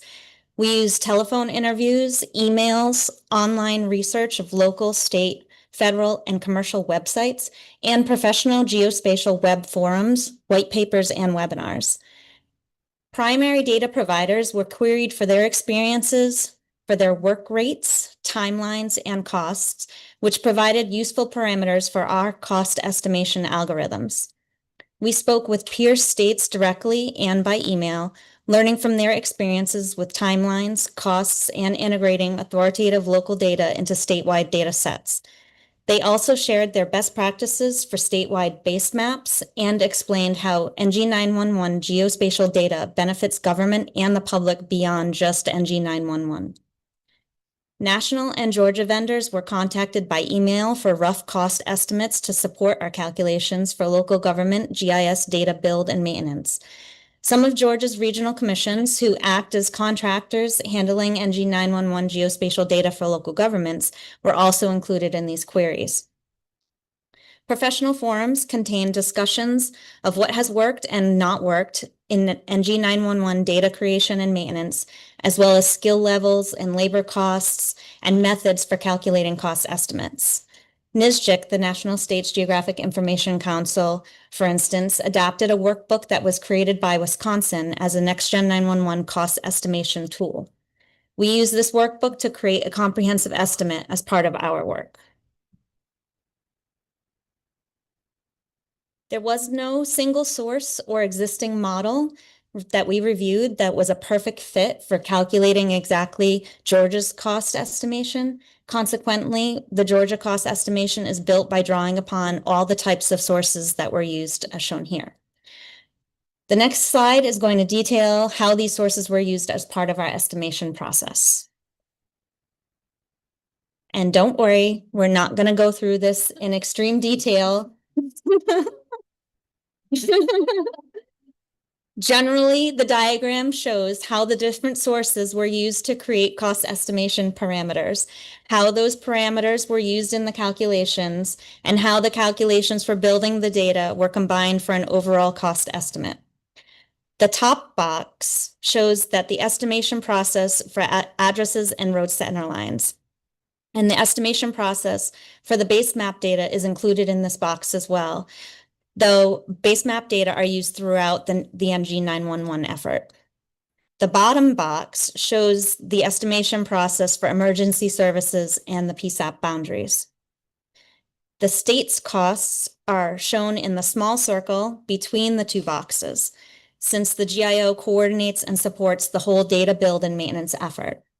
So these three kinds of costs, the top box, bottom box, and the middle one, so addresses and roads on the top, boundaries on the bottom, and GIO supports in the middle, combine together for the data development costs that are needed to build the statewide NG 911 geospatial data. Let's look at the results of our cost estimation study. Please note that these figures are rounded to the highest thousand. So the build, the maintenance, and total costs by year shown on the left total to about $52.5 million. Based on the experiences of other states and work to date performed by the GIO and JICA, a 6-year data development process is planned, meaning that that cost of $52.5 million is going to take 6 years to implement and spread across that 6-year period. This will involve incrementally bringing specific data providers up to NextGen 911 standards. And after they submit initial validated data sets, these providers transition from build costs to maintenance costs. Consequently, the build cost includes about $3.8 million in phased-in costs through year 6. And then after year 6, all the providers are in maintenance mode. Base map costs include initial procurement, publishing, and updating through the build years. And the maintenance costs are shown on the right. Maintenance costs for local government partners and base maps updates total to about $4.3 million annually. The maintenance figure assumes that costs will have increased over time through year 6, and then years 7 and 8 factor in cost increases and inflation. These estimates accord, oh, come on, don't do that to me. Okay, there we go. These estimates accord well with the experience of peer states that are similar in population and rural-urban complexity. We also vetted these estimates by comparing them to vendor estimates and the NISJIC estimate methods. It's helpful to look at these costs over time, as the left-hand chart shows, build costs peak in year 3. And the combined costs over time shown on this chart show that the maintenance costs increase after the build phase is complete, but then are more stable from year 7 and on. All right, so $52 million is a lot of money, but a little perspective is helpful in this case. In 2024, the Congressional Research Service updated a 2018 study on the cost to transition the nation to NextGen 911. The low estimate in the 2024 study is $12.8 billion, billion with a B. If this estimate is proportionalized by population, Georgia's share of that is $412 million. Our estimate of the build cost is $52.5 million. This is only 12.7% of this hypothetical share. You can check our math in the lower left corner there. And NextGen 911 does have many other costs, but geospatial data is a fundamental element of the system. Therefore, a build cost of less than 13% is reasonable. Can I interrupt your? So if this data, if we put this together, we build this out over 5 or 6 years, one would think that would be valuable commercially. So my question is this, I mean, we don't want to make the state a data store, but if we were to have the end, I would hope the end all of various levels of this, I guess my question is, if a state has done this, because there were some that were better than us, right? Is it a place where they can, you know, I would say, sell that information to folks that need it to, you know, if they're going to build something? I mean, is that done just in an order way to defray the cost? I mean, again, we're not trying to make it a profit center for the state of Georgia, but is that something that is ever done in order to keep the maintenance of the project? Typically not. Okay, fair enough. It's just a service that you would provide, and it would become in the public domain. It is public. Okay. It is public, and it is public. One thing you might be thinking of is wayfinding companies like TomTom and Here and Apple and Google Maps. The reality is they're already lifting data from local governments. They go in and they mine the data all the time. And again, Yeah. we don't have to spend any more time on it. I'm not trying to make the state, you know, I'm not trying to make it a revenue source and so forth, but I know in some areas, you know, information is kept and you charge a basic amount of information to give it out. So enough said. Fiscally Yeah. reasonable. Enough said. Yeah. Also, I'll just add that the data that's created through this process is really useful for other cases, and so it will have economic benefits beyond.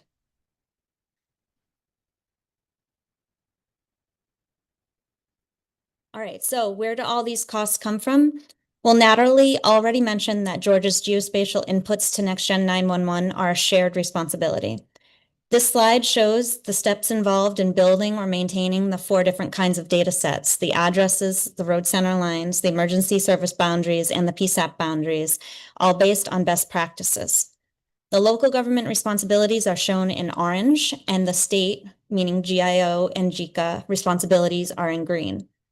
For the emergency service boundary workflows, the upper hatched ovals are collaborations between the state and local governments to establish initial authoritative geometries and approved documented update processes that meet the Georgia NextGen 911 data standards. This shows that the state and local governments share responsibility for NextGen 911 data, which means coordination is essential. And since Georgia is a home rule state, involuntary participation and limited resources can lead to outdated data. This is why it's important for local governments to be accountable for their responsibilities, and why the GIO's oversight and coordination are critical to the success of this effort. Part of the costs that we just looked at are the state's costs. State costs support the state's responsibilities that are outlined here. And I don't expect you to read all the bullets here in detail, but basically it's describing that the state has to create and maintain the NextGen 911 geospatial data system, coordinating inputs and updates from authoritative providers and local governments. Also, the state has a lot of data to coordinate and for boundaries to also manage.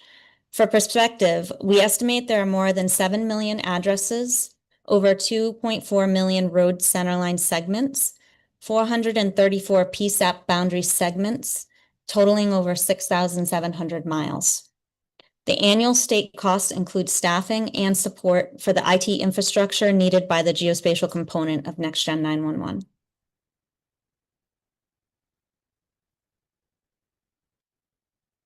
And local governments are, of course, essential to Georgia's NextGen 911 deployment. Their major responsibilities for geospatial data and portion of the estimated costs are outlined here. Local governments must create and validate data as authoritative for the jurisdiction. This is true whether they create the data internally, work with the GIO on service area updates, or they hire a vendor to do these things for them. There are a lot of pieces of data for local governments to create and validate, as I just mentioned. Statewide, more than 7 million addresses, 2 million road centerline segments, thousands of miles of PSAP boundaries, and hundreds of service areas. Ultimately, the NextGen 911 system will only work statewide if local governments submit their high-quality data to the GIO for incorporation into the statewide data sets. Local governments benefit from the NextGen 911 transition directly and indirectly. Directly would be, for example, the new system, the new dispatch system. And based on interviews with primary data providers and peer states, NextGen 911 data preparation has had many additional benefits to local governments, providing sound data sets that they can use in other areas of government, as Natalie mentioned earlier. We also have the statewide base map component, and a statewide base map is a very important part of the NG 911 system. It provides a single source of truth and a common operating picture for all of the NG 911 GIS participants and its users. Aerial photography suitable for mapping is called orthoimagery and is essential. Services like Google, Bing, and others make no claim to accuracy on their imagery, nor does Georgia control when or if that imagery is updated. So purchasing mapping grade orthoimagery is a far better basis for an essential program like NextGen 911. In urban areas, higher resolution aerial photos help to pick out buildings and even different types of buildings, along with the approaches to the buildings such as driveways, walkways, and alleys. Oblique imagery, which is the bird's eye view or the flyby view, are also important. These let the user or the mapper see structures, obstacles, and settings in their context rather than just from a straight down perspective. For instance, one can usually see roadways that are hidden by trees in oblique imagery. Also, because the base map data is statewide and shared by the GIO, a CAD dispatcher could use the same imagery to guide a responder past obstacles like fences, which may not be visible from a vertical view. 3D building footprints are somewhat costly to acquire from a commercial vendor, but are well worth the cost. The Georgia NextGen 911 standard calls for address points to be geolocated on the structure referenced by the address. A well-built, quality-controlled building footprint dataset will save hundreds of GIS technician hours searching for buildings hidden by trees, shadowed by taller buildings, and similarly obscured structures. And the base maps need to be updated routinely, and the cost estimate assumption is that this should be done every 2 years.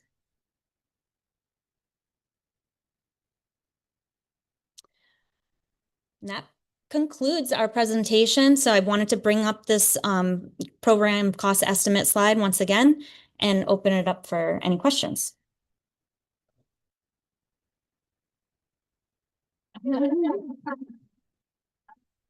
Definitely.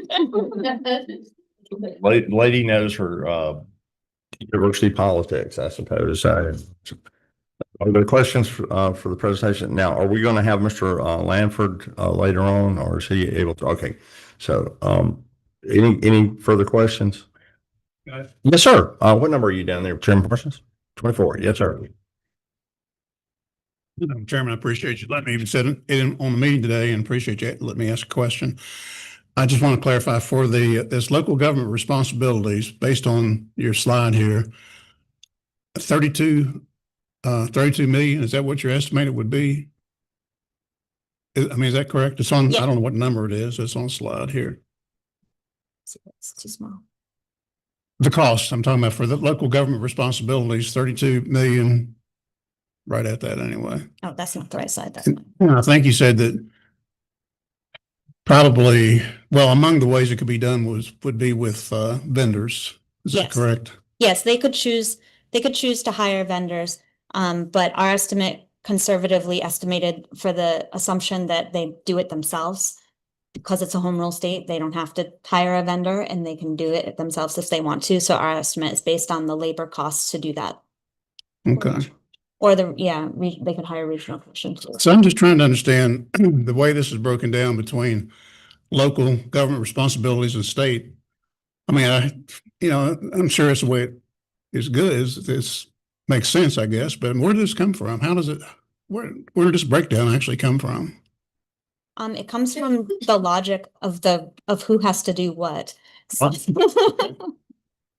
Let me, The data is authoritative. if I can, to the chairman, I guess, I think what the chairman's asking is the fact that this local governments have to do it doesn't mean the state of Georgia, if we're implementing, would make them pay for that. Is that what you're getting to, Mr. Chairman? Is I was just wondering about the cost, but yeah, that is part. I mean, are they likely?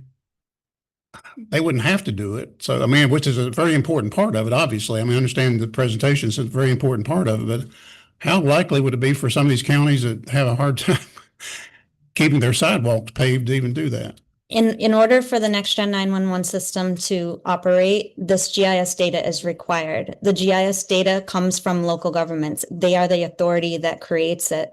They are the ones that assign addresses and create those address points. Now, they could hire a vendor to create the points for them, but the address information comes from them and their processes. Okay. Understand that, but if I may, it's just, I mean, and here again, I do understand it's logical. But is that something that we would have to assign as a state? This is your responsibility? I mean, that's what I'm getting at. Yeah, I Yes, mean, and hopefully they would agree. okay.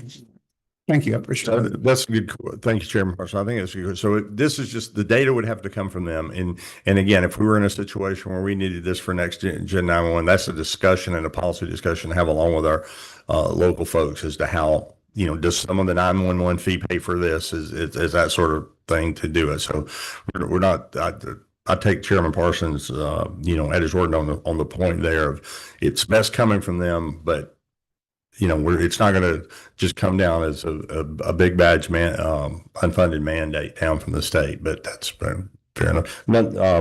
Chairman Crowe, if you would. Thank you. I'm going to ask this question, and you may not be the person to answer it, but I'm going to ask it to the room. Look at Alicia.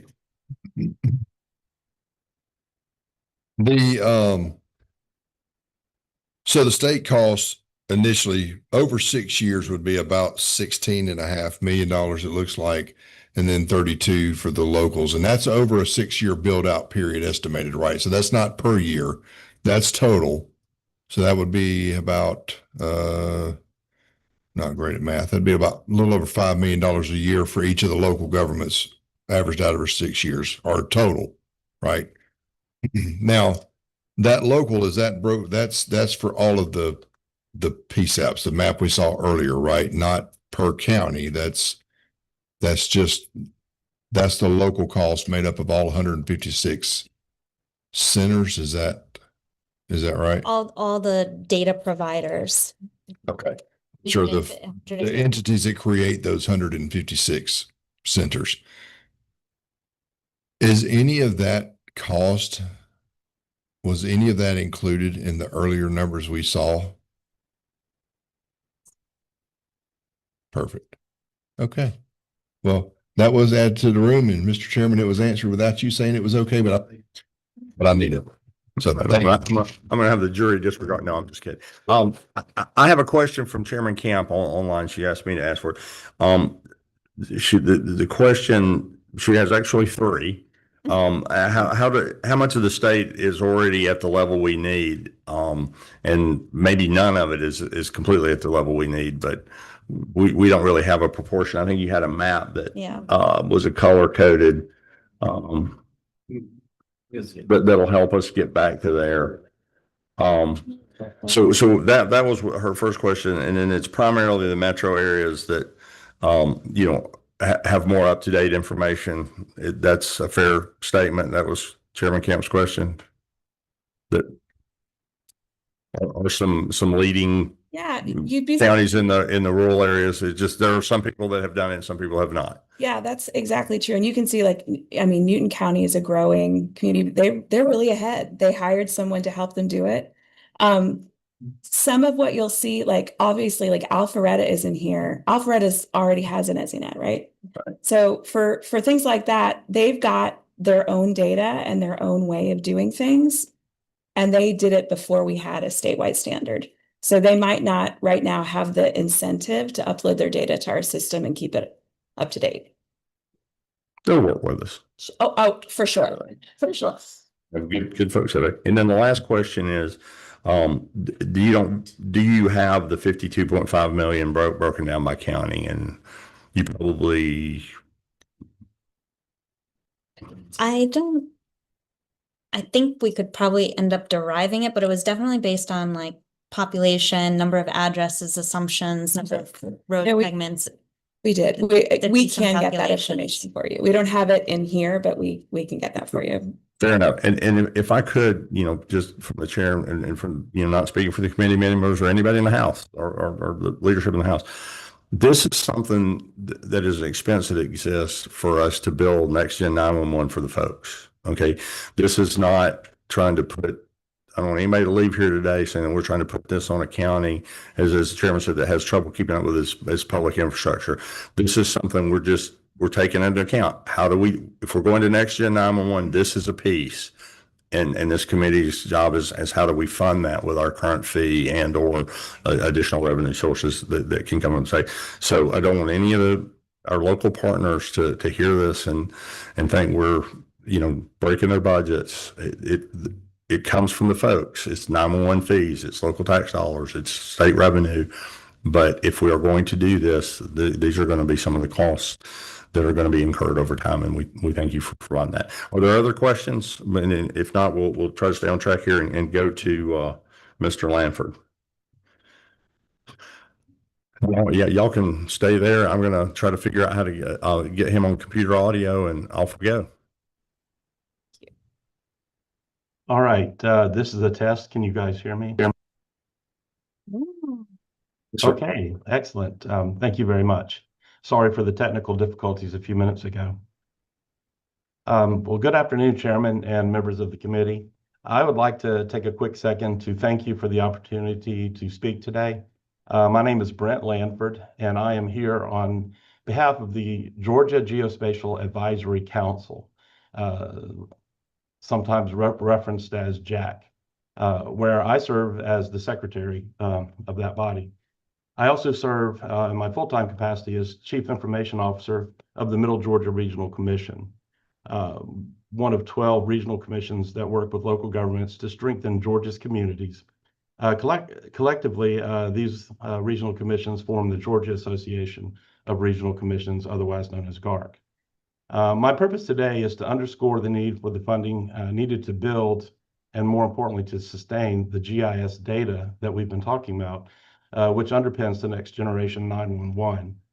As you've just heard from Natalie, this data ensures that every 911 caller in Georgia can be accurately located and that calls are routed without delay and the correct public safety answering point for responders to arrive at the scene quickly and safely. The Georgia Geospatial Advisory Council, or JAC, is a state chartered advisory body. It's created under Georgia Code Section 58301 that coordinates geospatial activities across Georgia. It's a relatively new body that brings together local governments, regional commissions, state agencies, universities, nonprofits, utilities, and private sector partners to make sure Georgia's investments in geospatial data and technology work together efficiently and effectively. The JAC's vision is simple: to grow and sustain Georgia's geospatial ecosystem for the benefit of all Georgians. There are three primary goals that we have, and that is one, to cultivate a statewide culture of innovation and collaboration, and two, to advance geospatial awareness and advocacy, especially among statewide leadership, and three, to enhance Georgia's capacity and effective use of geospatial data, tools, and technologies. So every one of these goals directly ties to what we're discussing today. NextGen 911 is the most visible and urgent expression of the JAC's mission, where accurate, well-governed geospatial data literally does save lives. The innovation, collaboration, and capacity we're charged to lead are exactly what it takes to build and maintain the GIS data foundation that NextGen 911 depends upon. The JAC provides recommendations and coordination framework, and the state GIO, Geospatial Information Office, which is our state GIS department, translates that vision into action by building and operating the statewide data programs that make NextGen 911 possible. Where the JAC and the GIO have been, what they have been doing is working. Local governments are engaging, data quality is improving, and the foundation is currently taking shape. But to meet the scale of Georgia's need, that work must be amplified, and this amplification requires capacity, which can only come through the dedicated ongoing funding to having dedicated ongoing funding to the GIO and to the state's local governments. So there's really no need to repeat what you've been hearing already about the importance of GIS data. Those points have been well covered just recently by Natalie and Michelle and by other experts here in Georgia and actually other colleagues around the state from other states. What I'd like to emphasize is that GIS data has become core public safety infrastructure. It is a digital infrastructure. It's every bit as essential as the fiber networks that are going to be enabling the EZNet, which we've been hearing about as well. And that's all put together to bring the full power of modern communications for 911.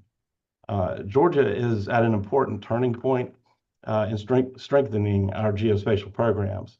While our maturity level has not yet kept pace with other states in the past, and we've heard about that recently, we do now have a clear path forward. The geospatial maturity, as Natalie and Michelle referenced earlier, is the measure of how complete, sustainable, and coordinated a state's mapping efforts are. Properly supporting NextGen 911 and other critical services depend on a state having a strong maturity level. So through the leadership and collaboration of GECA, the GIO, and the GAC, gosh, that's a string of acronyms, the structure and vision are now in place to make meaningful progress. So we must understand that the steps required and have the processes to carry them out. The next step is securing sustainable funding to expand our capacity and ensure Georgia builds a strong foundation needed to support vital statewide services.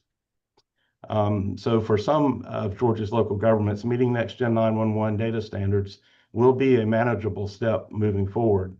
However, for many others, it represents a significant challenge, not due to lack of willingness, but due to lack of resources and capacity. So the good news is that the framework to provide support already exists. For communities with established GIS programs, the GIO offers training, shared tools, and resources at no cost, made possible through GICA's leadership and funding. For others that need more direct assistance, the GIO has been preparing and building pathways for Georgia's 12 regional commissions, which I'm working on, and then also other trusted private sector partners to deliver that support effectively. So through the roadway element validation and mapping program, it's known as REVAMP, and it's a partnership between the GIO, the Georgia Department of Transportation, their Office of Transportation Data, and the University of Georgia's Carl Vinson Institute of Government. Georgia has shown that when state, regional, and local partners align around shared standards, we can achieve national level performance. That same model now positions us for success with Next Gen 911. So revamp is certainly an example of that, a public service delivery model. A major shift will also be required in our cities, which make up about 9% of Georgia's land area, but is home to nearly half of our population. And that means nearly half of our address points, road network, and residents who depend on this data are inside the city limits. Yet most cities don't operate GIS programs and sustain staff to do that. While counties will continue to operate 911 city systems, cities and counties together now share equal responsibility for the GIS data that drives the Next Gen 911. And again, these are address points, road center lines, and emergency service boundaries. So for many communities, this is the first time they've been asked to create and maintain data with a direct impact on public safety. It is a significant change, but achievable with the right structure and support. So for smaller and more rural communities, it may not be realistic to expect that they have full-time GIS capacity or staff. That's why regional and private sector partnerships are essential. Through the regional commissions, local collaborations, and qualified vendors, these services can be delivered efficiently and cost effectively at scale. This is the private partner staff augmentation component that Natalie mentioned earlier in her presentation. This component of the model is fiscally responsible approach with shared solutions that reduce duplication, save money, and ensure consistent high quality data statewide. So the path forward is clear, the partnerships are in place, and what we need now is sustained investment to scale this model and enable every city and county in Georgia to meet the same high standards. So the city of Atlanta and Bartow County, for example, have submitted their Next Gen 911 compliant data to the statewide system. While that represents very meaningful progress, it does underscore the scale of the work ahead.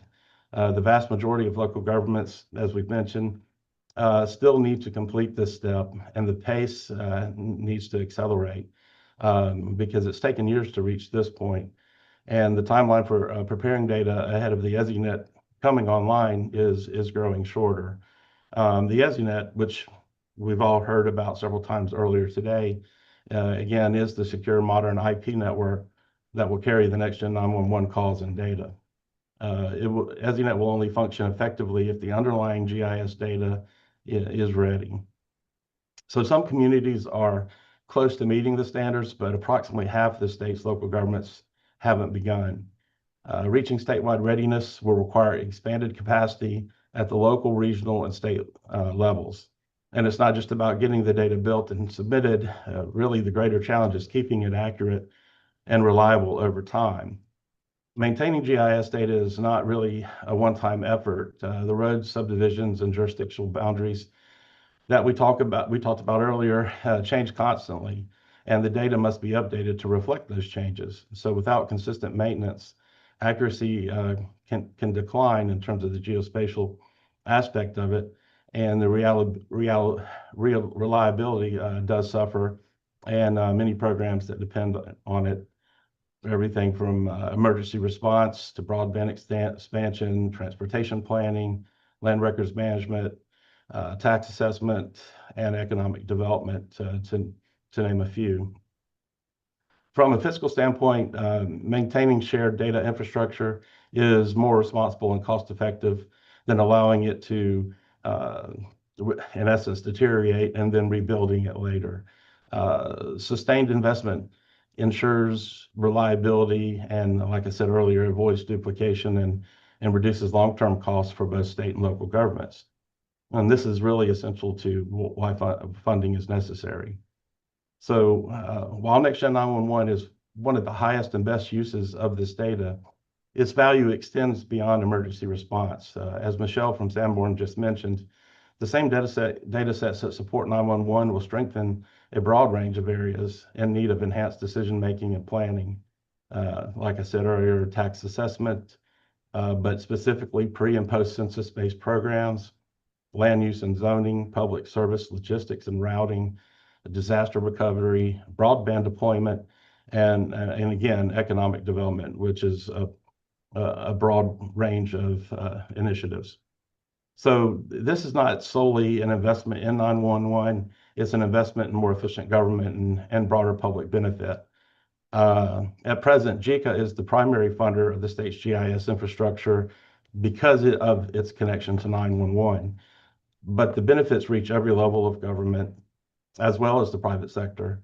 Over the long term, it is appropriate for the state to be a partner in sustaining this work, as the return on investment is measured not only in improved emergency response, but also in cost savings and expanded opportunities for the communities across Georgia. Georgia already follows this approach in other areas of state government because of its cost efficiency and effectiveness. GDOT maintains the state's major roadways, the state and federal highways, because all Georgians depend on safe, reliable transportation. And economies of scale make centralized management more practical than having each county or city maintain its own highway segments. The same principle applies to the state's accounting and payroll systems. TeamWorks and actually its upcoming replacement provide a single financial backbone for hundreds of agencies and local partners. This approach reduces redundancy and ensures consistency, saving taxpayer dollars. So similarly, core geospatial data sets should be treated the same way. They represent digital infrastructure that supports public safety, economic development, utilities, local government services, because geography underpins all of those aspects. Building and maintaining those data sets at the statewide level is the fiscally responsible choice because it's more efficient and it ensures that every county and city builds the same high quality foundation. So in closing, I want to emphasize that NextGen 911 will only be as strong as the data that underpins it.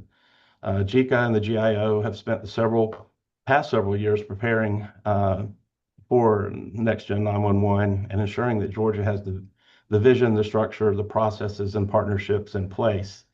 And so the remaining component is the steady funding that can turn this groundwork into lasting results.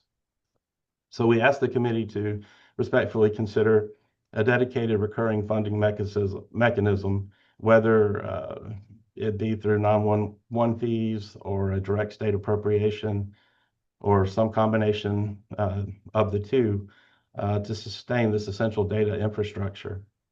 Specifically, we recommend supporting local data ownership and maintenance with assistance needed through the Georgia Assistance of Regional Commissions or trusted vendors, funding statewide data validation and integration through the GIO's programs to ensure quality and consistency, and investing in modern tools and automation to maintain accuracy and security efficiently on a periodic basis and sustained periodic basis. So this investment should be viewed in the same way as other core infrastructure programs, transparent, measurable, and accountable. By providing sustained funding, Georgia can ensure that its next-gen 911 data remains accurate, consistent, and secure, both supporting public safety and efficient government operations. So on behalf of the Geospatial Advisory Council and the regional commissions who serve Georgia's cities and counties, thank you for your leadership and your commitment to building a safer, smarter, and more connected Georgia. Thank you, Mr. Lanford. We appreciate you joining us, and you came through loud and clear. Oh, thank you. It was like you were right there on the wall. I mean, in the room with us. Yes, sir. You did a great job. We Thank appreciate you. it. Okay, that is the last person we have. Do you guys have anything you wanted to wrap us up with? So what let me summarize what I'm hearing. I'm hearing that this is not a bad idea to have this data for other things, but it's essentially a gotta have to have the full implementation of 911 for it to really be what next gen 911 wants to be. Is that correct? Fair enough. Well, with that said, we're going to be a little bit ahead of schedule here, and since we're getting out a little ahead, I'm going to we'll take our break for lunch here, but we're going to come back at 12:15 instead of 12:30 and try to move us along that. If everybody, our speakers are in the room and in the public for comment, we're going to try to move that up and try to get it, folks out a little bit early. So with that, we'll stand in recess till 12:15.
That's not right.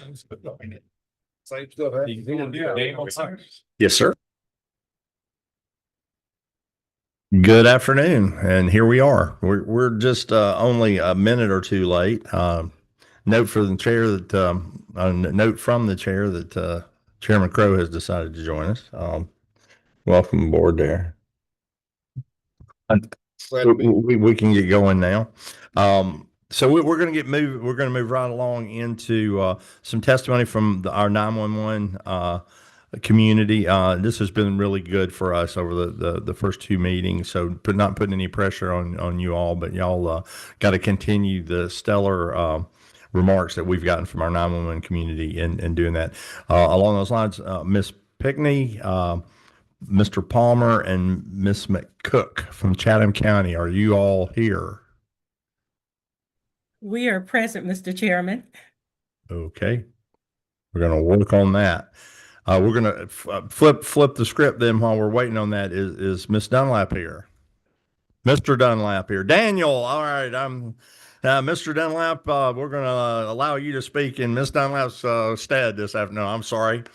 For some reason, I was looking at never mind. I was looking at Diana, which is right above you, Diana Pickney. And so I made it Diana Dunlap and said, Miss Dunlap. Mr. Dunlap, you have the floor. I don't know what might have been in your lunch, but that's all right. Good afternoon, Mr. Chair, subcommittee members, and esteemed colleagues. Thank you for the opportunity to speak with you all today. My name is Daniel Dunlap, 911 Director for Augusta Richmond County Consolidated Government, home of the legendary Godfather of Soul, James Brown, and one of the world's most celebrated sporting events, the Masters. I appear before you to echo, as others have in prior testimony, the funding mechanism for current and future 911 operations are not sustainable, and ask the state of Georgia to assist with funding to implement and maintain next generation 911. The current 911 environment has resulted in a hodgepodge deployment with varying capabilities and limited interoperability with neighboring agencies.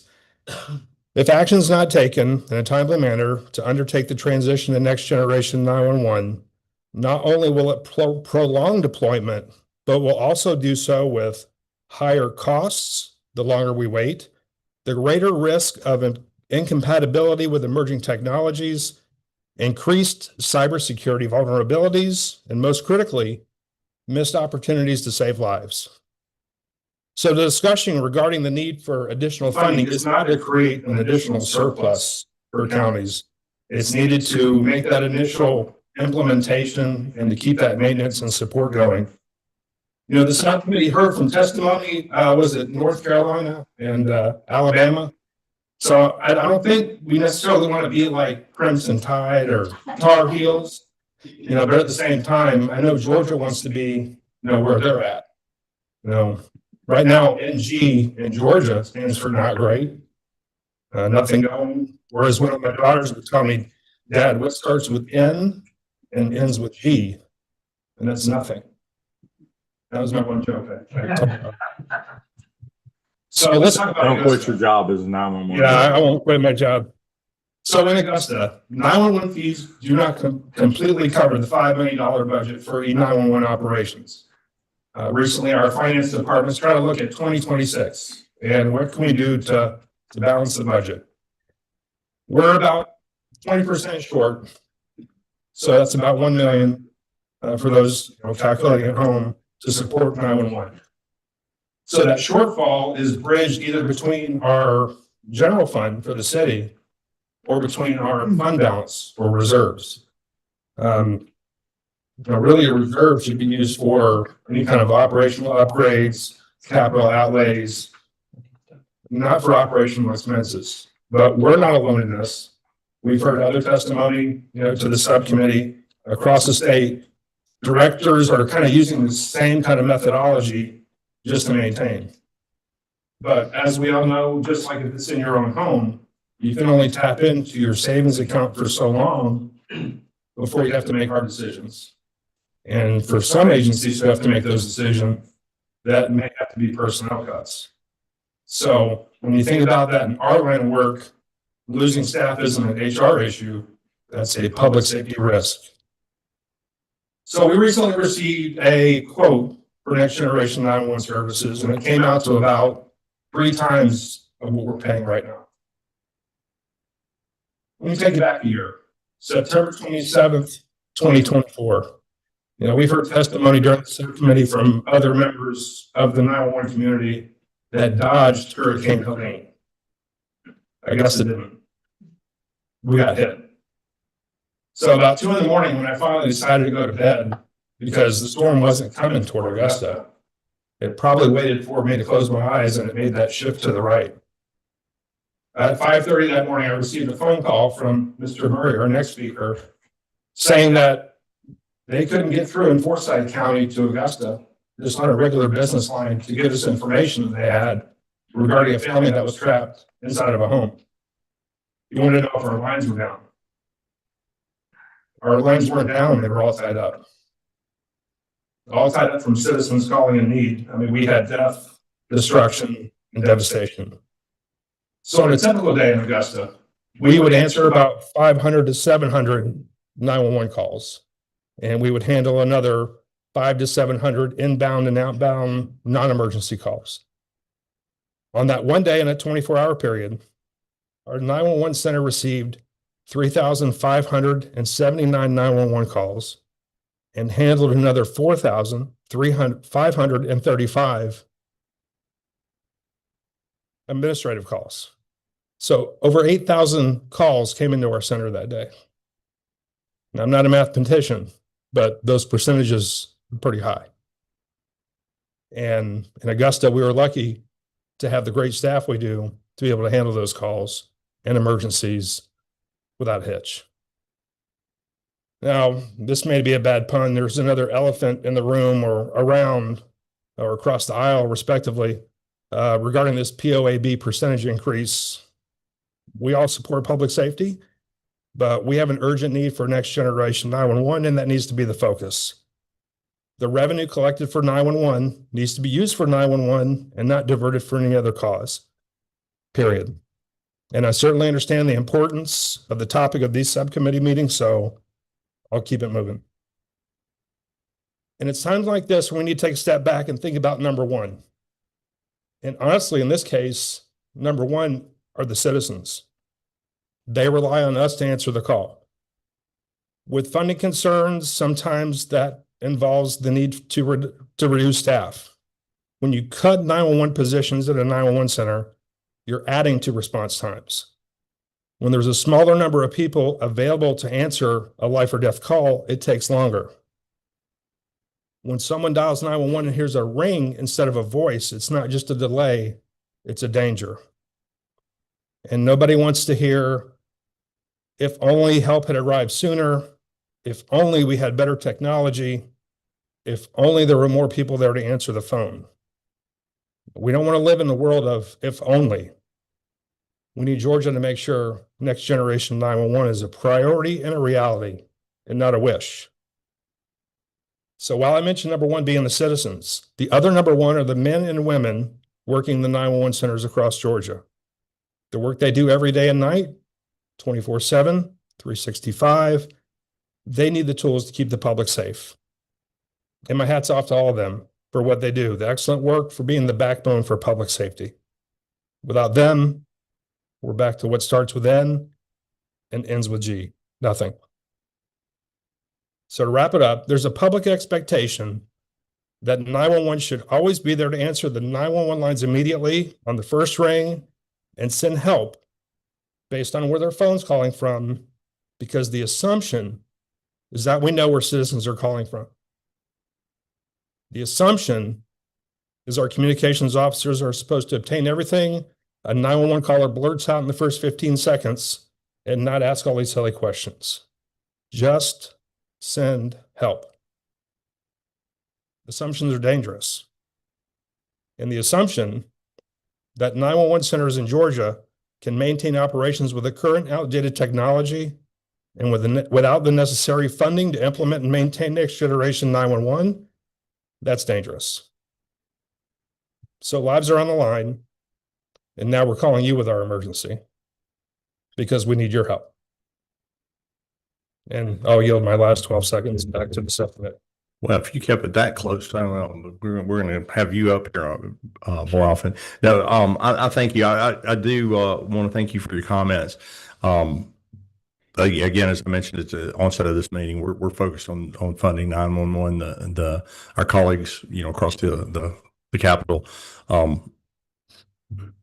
are looking at some other things, and they can do that. But this committee is created by a resolution that was passed by the House, and our membership was assigned by the Speaker, and we're looking at what we're tasked to look at. So we do this. I do want to say this, and I've said it at all both meetings thus far, is when the 911 fee went in the early 90s, it was never meant, the E911 was never meant to fund the complete operation of the call and dispatch center.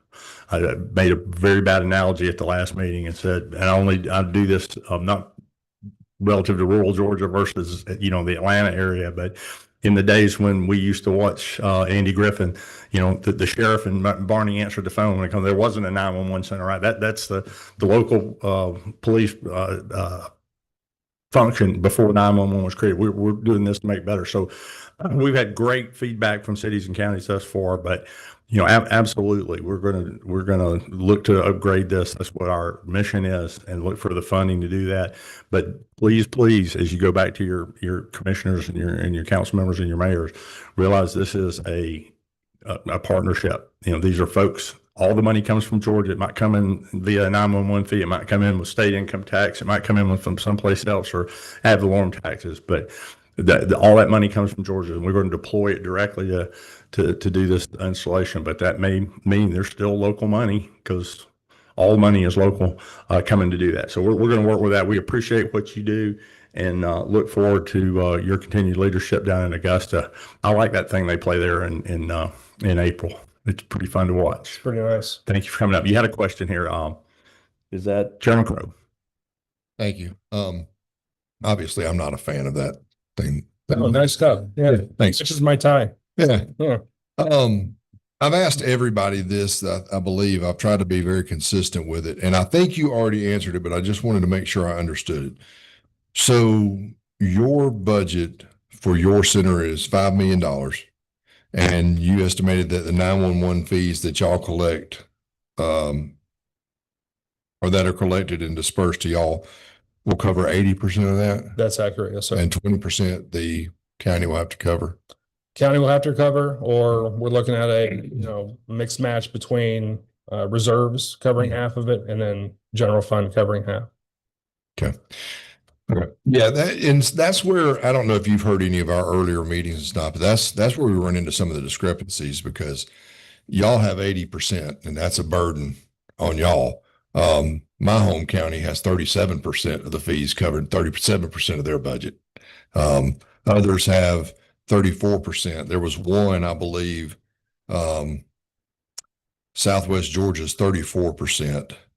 Stevens County, 35% of their budget's covered by 911 fees. So, Are those, I'm sorry. that's tough for y'all, but it's tougher for other folks too. So it's not equitably distributed already. And that's where I think we're trying to figure out how to make sure, and to the chairman's point, the biggest focus for us is to make sure that the equipment and the systems are put into place.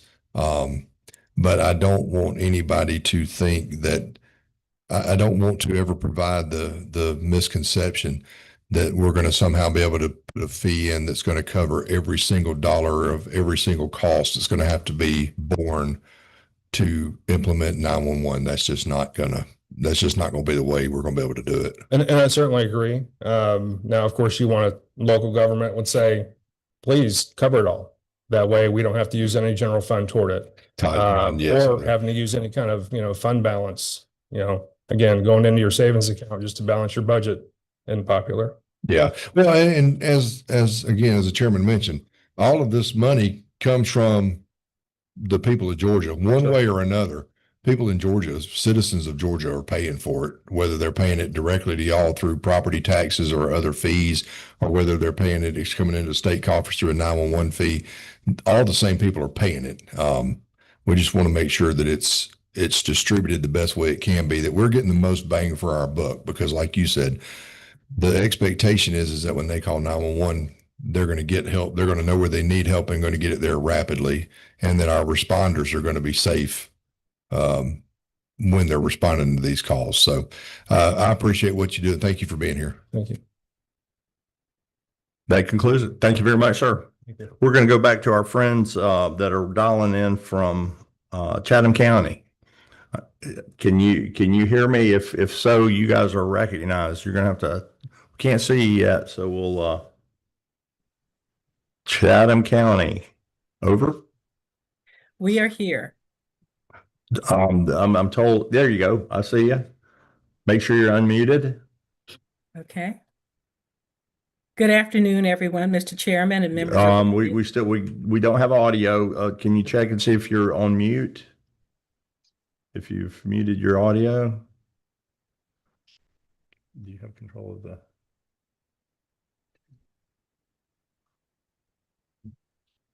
Can you hear me now?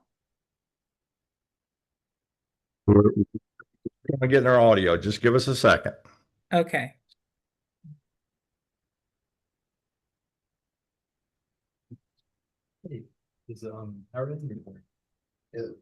They said they can hear him, like whoever else is online can hear Chatham, but I think we just can't.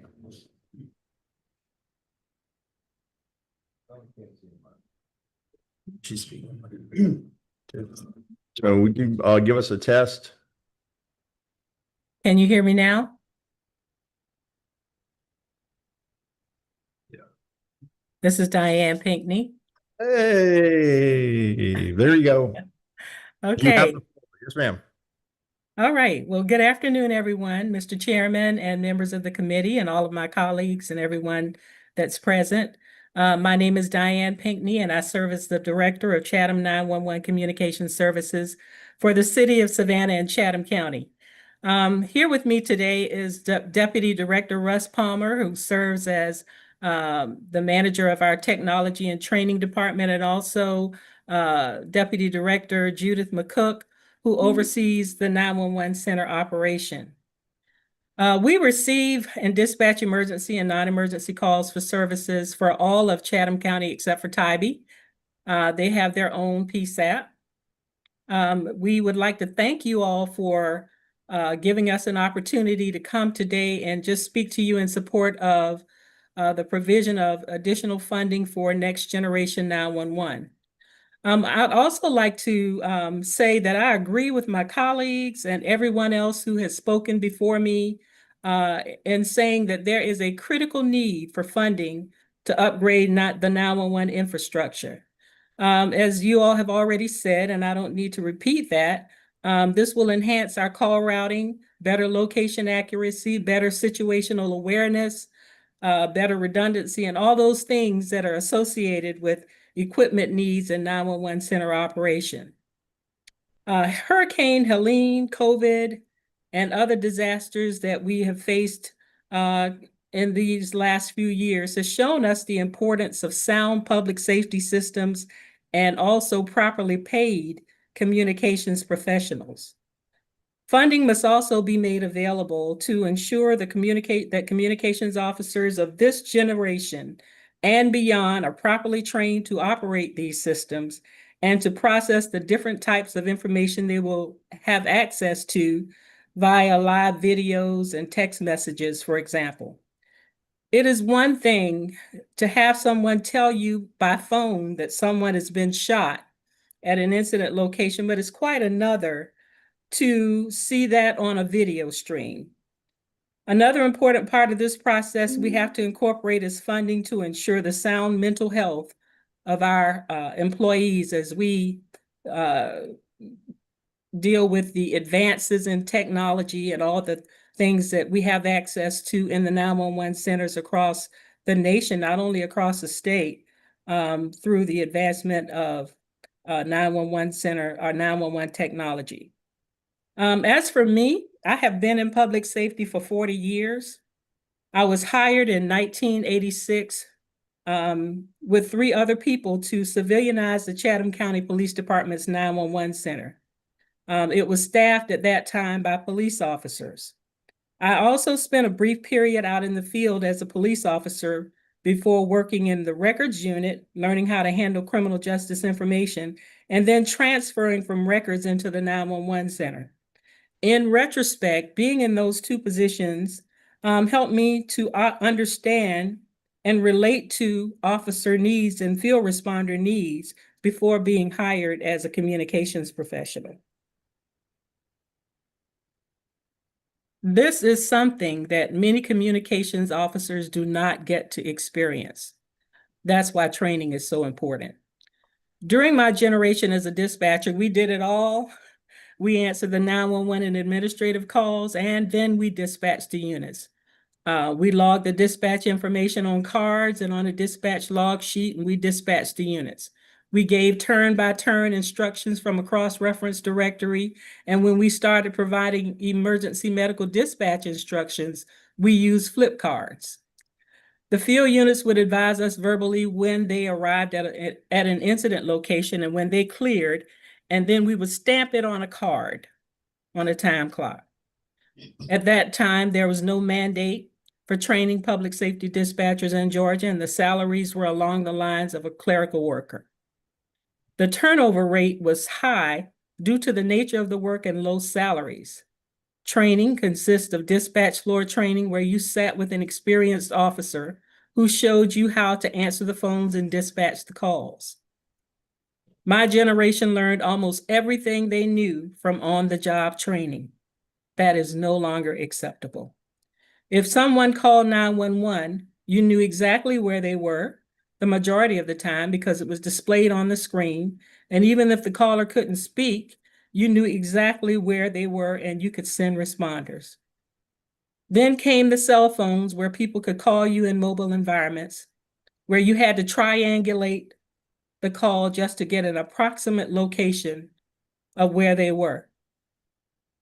Most of the processes that I have mentioned above or just mentioned meant delays in emergency responses.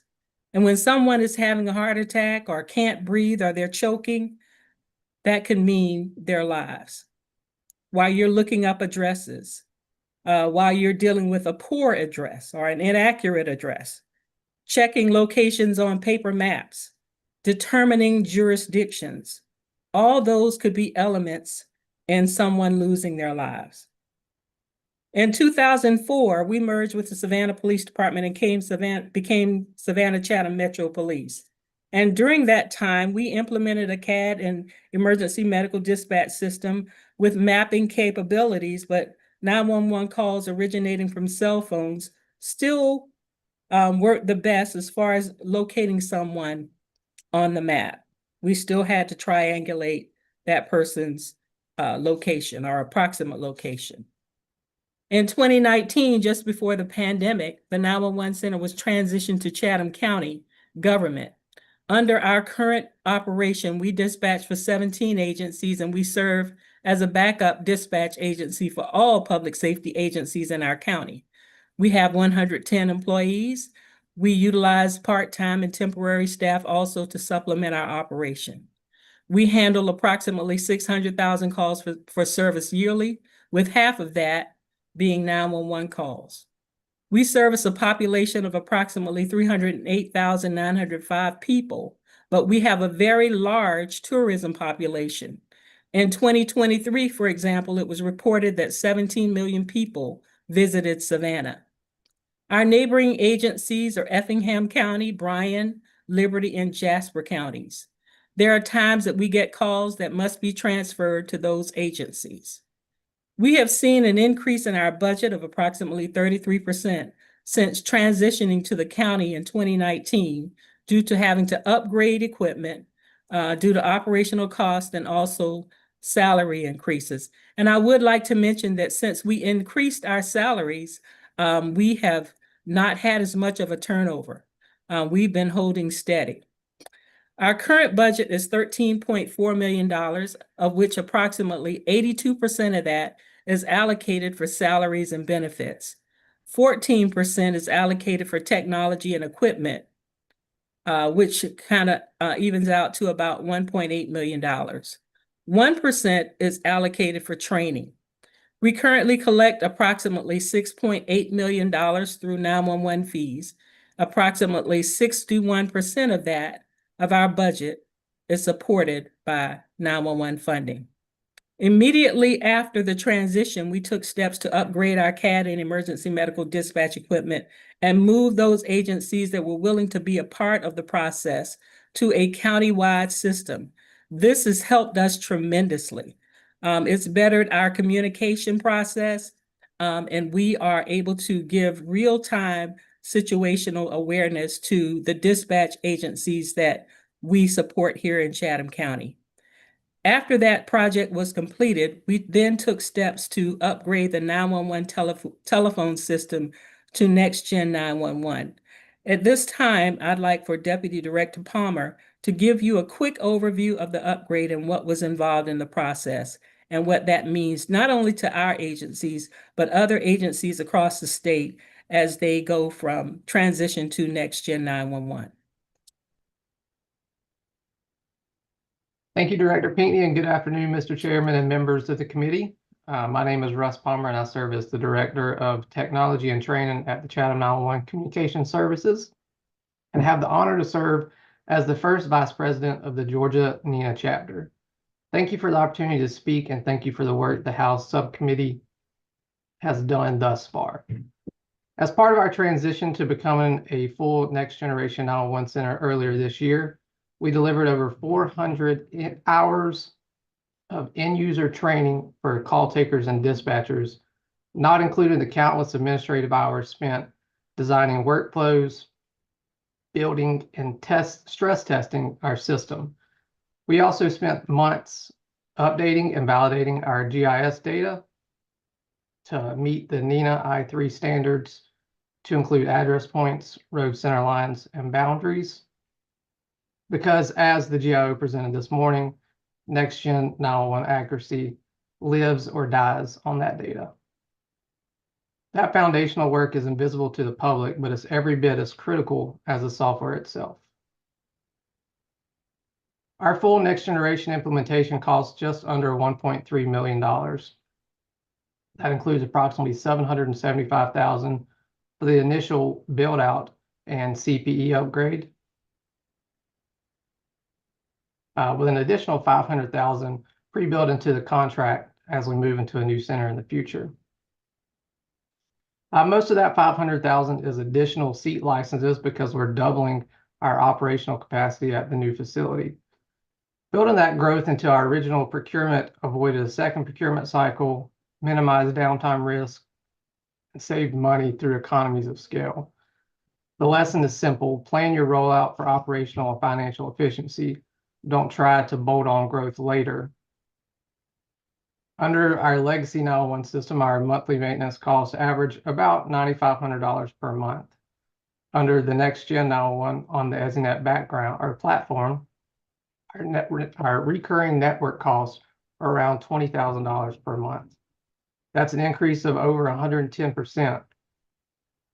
However, at Chatham County, we accept that because Next Generation 911 gives us speed, redundancy, cybersecurity hardening, and interoperability that we did not have before. But it underscores a key point for this subcommittee. The real cost of Next Generation 911 isn't just the implementation, it's the sustained monthly cost to keep the system resilient, secure, and current. People remain the center of success. Technology amplifies our capability, but people make 911 work. As Director Pinckney reported, less than 1% of our overall board budget is dedicated to training today. If the state's 911 fee is adjusted to help fund Next Generation 911, those dollars won't just buy circuits and servers. They will lower the burden on local taxpayers and allow centers like ours to reinvest in our workforce, provide more training, better quality assurance, and improve staffing and retention to the professionals who answer the call. Remember, Next Generation 911 also requires ongoing GIS maintenance and technical support to remain safe and operational. In closing, we wanted to leave the committee with a few takeaways from Chatham's experience.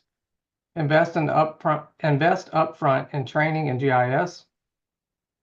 Pre-plan your growth in your initial contract for your seat license, positions, and redundancies so you benefit from operational and financial efficiencies.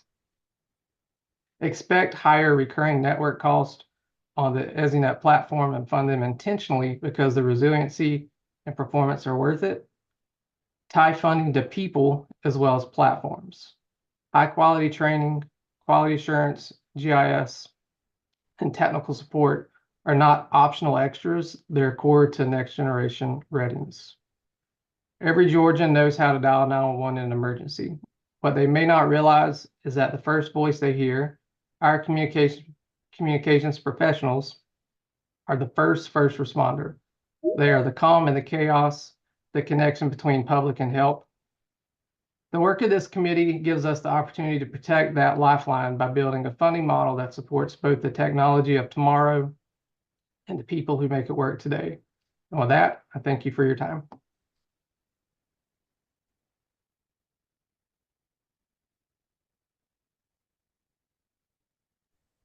Does anyone have any questions of us? Is Miss McCook going to speak as well? She came on this morning so that if anyone had any questions about operations, she would be available. Okay, so she doesn't So need we're to speak to good. us now. Okay, She all right, does. very good. There is a question. Chairman. Yep, real quick. I think you already covered it.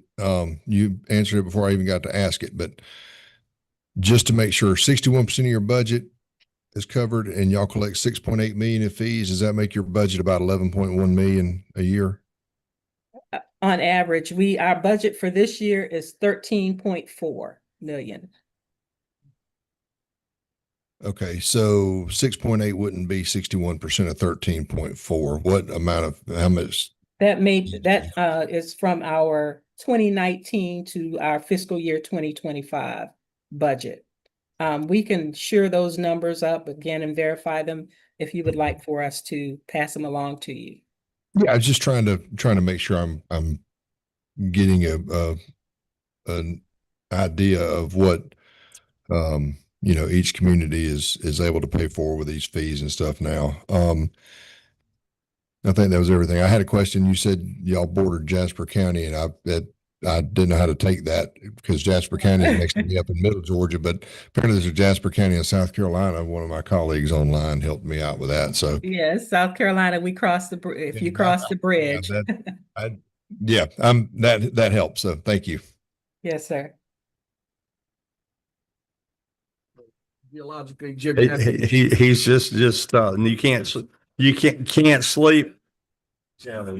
slip any oceanfront property by Chairman Crow there. There was just selling him some oceanfront property in Middle Georgia. So there are no further questions. I thank you all for your time and for your service to the citizens down there in Chatham County and to the state of Georgia. I appreciate you. Thank you so much. Yes, sir. We will now move to Danny Murray. Mr. Murray.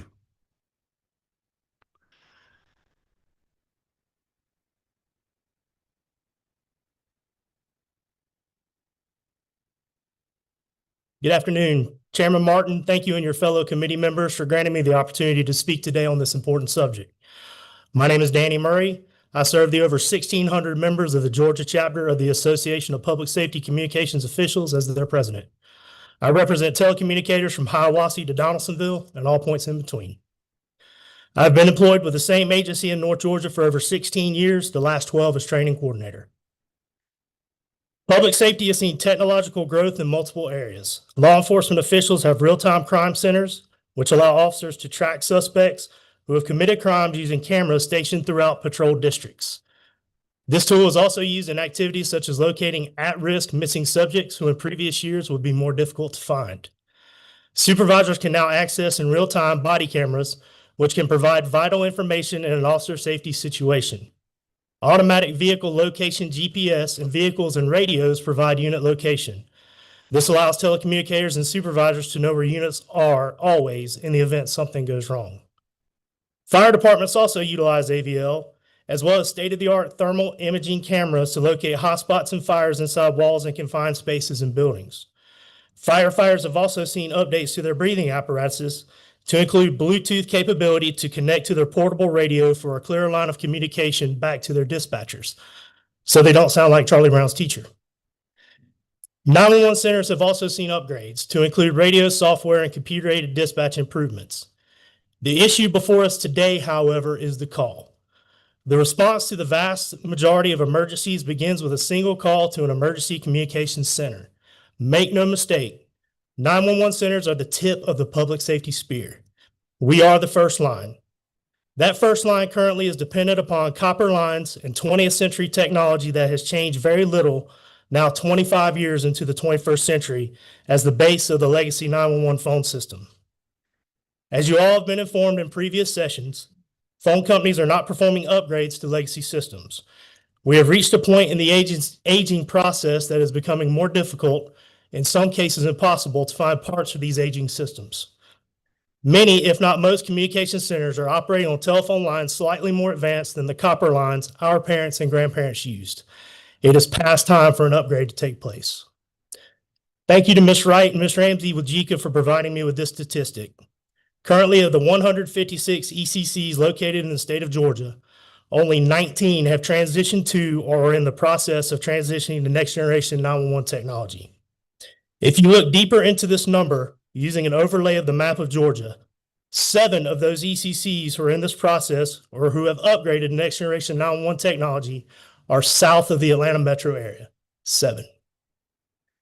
The sticking point to all these discussions is cost. How do we pay for it? Administrative costs, equipment repair, and upgrades eat most budgets throughout the state. A large portion of our centers depend on financial aid from their local governments to offset costs that 911 fees cannot cover. Upgrading to this technology will not be possible without financial assistance. As 911 training coordinator with my agency and leader in the Georgia APCO chapter, I believe in the philosophy that I would never ask someone to do something that I would not either do myself or have already done in the past. As the husband of a small business owner and the father of 2 school-age girls who participate in multiple before and after school activities, one in fact with thumbs faster than race cars in Indianapolis Memorial Day weekend, I have 7 devices in my home capable of contacting 911. If raising 911 fees is what it takes to get the technology upgraded needed to the 911 systems in Georgia, I am for it, 100%. Will it cost me money? Absolutely. But there is nothing more valuable to me than my family, and I'm willing to pay it. I want to leave you today with 2 real-world examples of why upgrading to next generation 911 is a necessary step for Georgia. On Friday, September 26, 2025, the states of Louisiana and Mississippi experienced a widespread outage involving legacy 911 systems. When speaking with Captain Jack Varnado of the Livingston Parish Sheriff's Office, he informed me that the redundancy and resiliency provided by their next generation 911 system allowed his agency to stay operational, receiving 911 calls from citizens. The only effect Livingston Parish experienced was their inability to transfer calls to surrounding parishes due to their legacy systems being down due to the outage. Second, during previous meetings of this House subcommittee, Ms. Wright has gone into detail regarding the multiple outages and issues with 911 systems during Hurricane Helene. Morning of September 27, 2024, approximately 6:10, a female party called into her local 911 center. She had been on the phone with her son, who was approximately 140 miles away in Augusta. Due to the shift in Helene's track, the weather went downhill and caused 2 trees to fall on his house, trapping he and his family inside. He made multiple attempts to contact Augusta Richmond 911, but due to heavy call volume, he could not get through. He called his mother, who in turn did the only thing she knew to do, call her local 911 center. Operators at the local center made numerous attempts to contact Augusta Richmond through non-emergency lines of communication. Finally, at approximately 6:20 a.m., contact was made via cell phone with Director Dunlap, and the information was relayed. Fire department resources, due to the over 300 pending rescue calls in Augusta Richmond that day, were finally able to get to the family and verify their safety at 11:04 a.m., 5 hours later. Had a next generation 911 system been in place, Those calls could have been routed to other non-affected agencies, GIS mapping utilized, and possibly outside agencies not affected by the storm could have assisted in dispatching local resources or mutual aid to provide help. This incident could have very well ended in tragedy had it not been for relationships between colleagues in different parts of the state. To be frank, it isn't if the next large-scale disaster strikes, it is when and where in our state it does. Your constituents, our fellow Georgians, deserve public services that give them the best possible opportunity to reach the help they need when the seconds can make a difference between life and death. Distinguished committee members, as you continue your important work on this issue, I ask you to put yourselves in the shoes of a young mother in rural eastern Georgia whose 9-month-old is choking. The teenager in south central Georgia whose father is pinned under a tractor on a 50-acre farm. Or an elderly male in the North Georgia mountains who's witnessed his wife had a stroke. You're trying not to panic, you dial 911, only for the call to fail because your local ECC is operating on technology years beyond its useful lifespan. Now ask yourselves, if God forbid you ever have to call 911, how confident will you be that your call will be able to reach the life-saving services you and your loved ones need and deserve without the necessary upgrades that come with Next Generation 911? Chairman Martin and committee members, thank you all very much for allowing me to speak today, and I'll answer any questions at this time. Thanks, sir. Are there any questions for the gentleman? Chairman Crowe. Yeah, I don't get to ask you about my budget question, I guess. If you want to, I can answer mine, but not everybody else. Yeah, I mean, I'd take yours. And what agency are you? I am with Forsyth County. Okay, I've already got yours. Yep. That's why I can answer mine. Yeah, I could actually answer that one if I flip back a couple pages. You said that 19 of the 156, you call them ECCs, PSAPs, with Yes, sir. whatever we want to use to refer to them. Only 19 of the 156 have already upgraded to a next gen system or next gen capable system. Or in the process. Or in the process. Okay, so 19 have or in process out of 156, and you said only 7 of those are south of Metro Atlanta? 7 south of the metro, 1 in northwest Georgia, and then 11, you draw around a circle around Atlanta, the other 11. Okay. You did a great job of selling us on why we need it, and I don't think that's ever been a question. I think we all agree. We all know that we need it. We're trying to figure out how to fund it. But that statistic there, the 19 of the 156, I would imagine that if you were to take those 19 and overlay a map of who collects or covers the largest percentage of their budget with 911 fees, I guarantee you there would be an extreme correlation between those. And that's the problem, is we've got a lot of them that are able to do that because they get a large portion of 911 fees that cover a large portion of their budget. And then you have others that are covering 35% of their budget, and they don't have the funding to be able to implement that. And I think you mentioned raising the fee, and I'm not saying that we're going to have that discussion or not going to have that discussion, or it might go down. North Carolina's is going down. I'd love for ours to go down as well. But I think more to the point is not just what the fee amount is, but how it's collected and how it's distributed to make sure that we get equal coverage, equal ability throughout the whole state. Because that has been something I wasn't really expecting to find throughout all of these hearings, but it does seem that we've found out that we have several sections of haves and have-nots based on the way the fee's been distributed. So that we're going to have to look at that and take that into consideration. But I appreciate what you do. Thank you for the information. That was a great stat. I appreciate you bringing that. Yes, sir. To piggyback off what you said, I do work in Forsyth County, and we are very fortunate with our 911 fees. But you flip the script, I live in Dawson County, and as Alicia can tell you, we are not as fortunate where I live as where I work. So I understand both sides of the coin, and if you can't be sure you'll have that medical need in Forsyth rather than Dawson, can you? I cannot assume that. No, I'm being sort of flippant with it, but I mean, and it's just as important if you get some help if you're at home as it is at work. Is it? Absolutely. That's what we're working on, sir. I mean, it's great. You could bring that to the point. You and Chairman Crow could bring that to the point for us. Thank you. Chairman, did you have more, Chairman Crow? Just wanted to comment, follow up. Y'all's is, I think, 61%, I believe. You know, Right. I had it.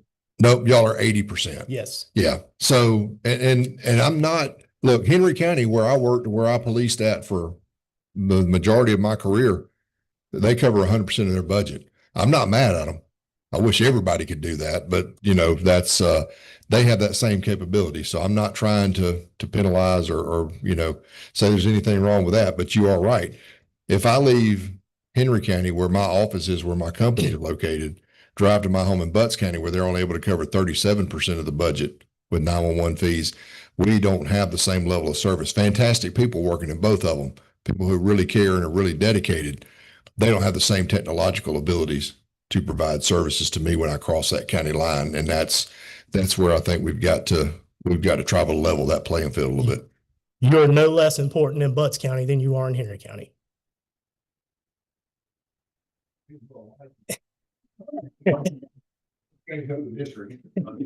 I'll run into that one. Thank you, Chairman.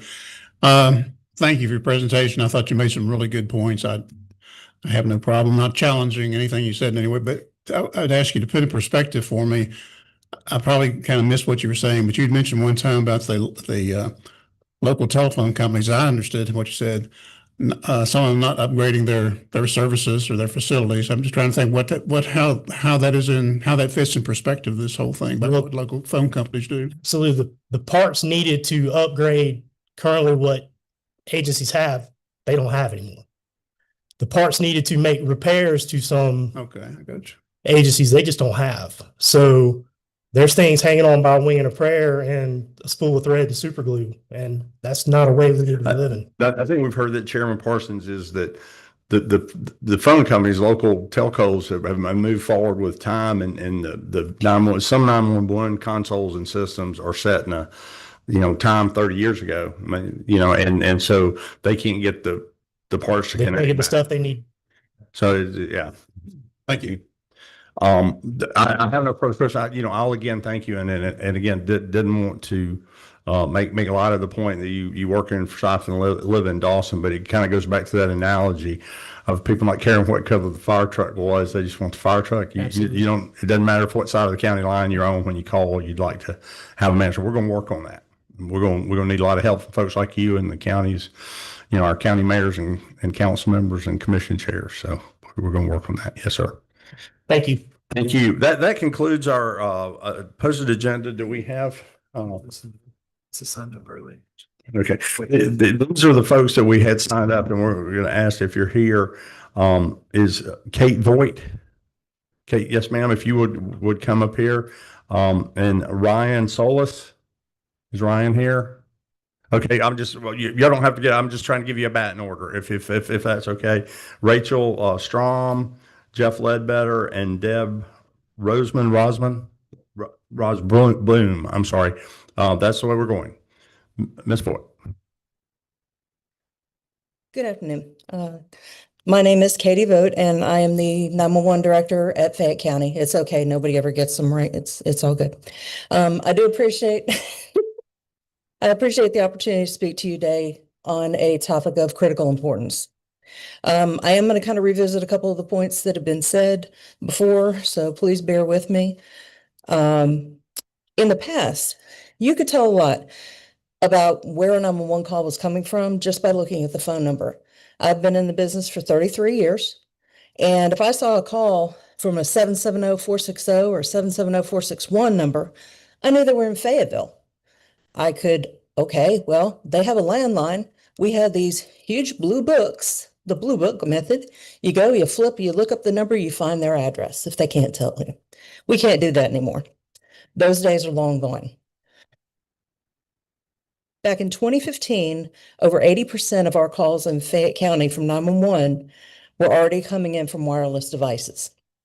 That number's only increased. Technology has advanced rapidly, but smartphones, text, video, location services, 911 has struggled to keep pace.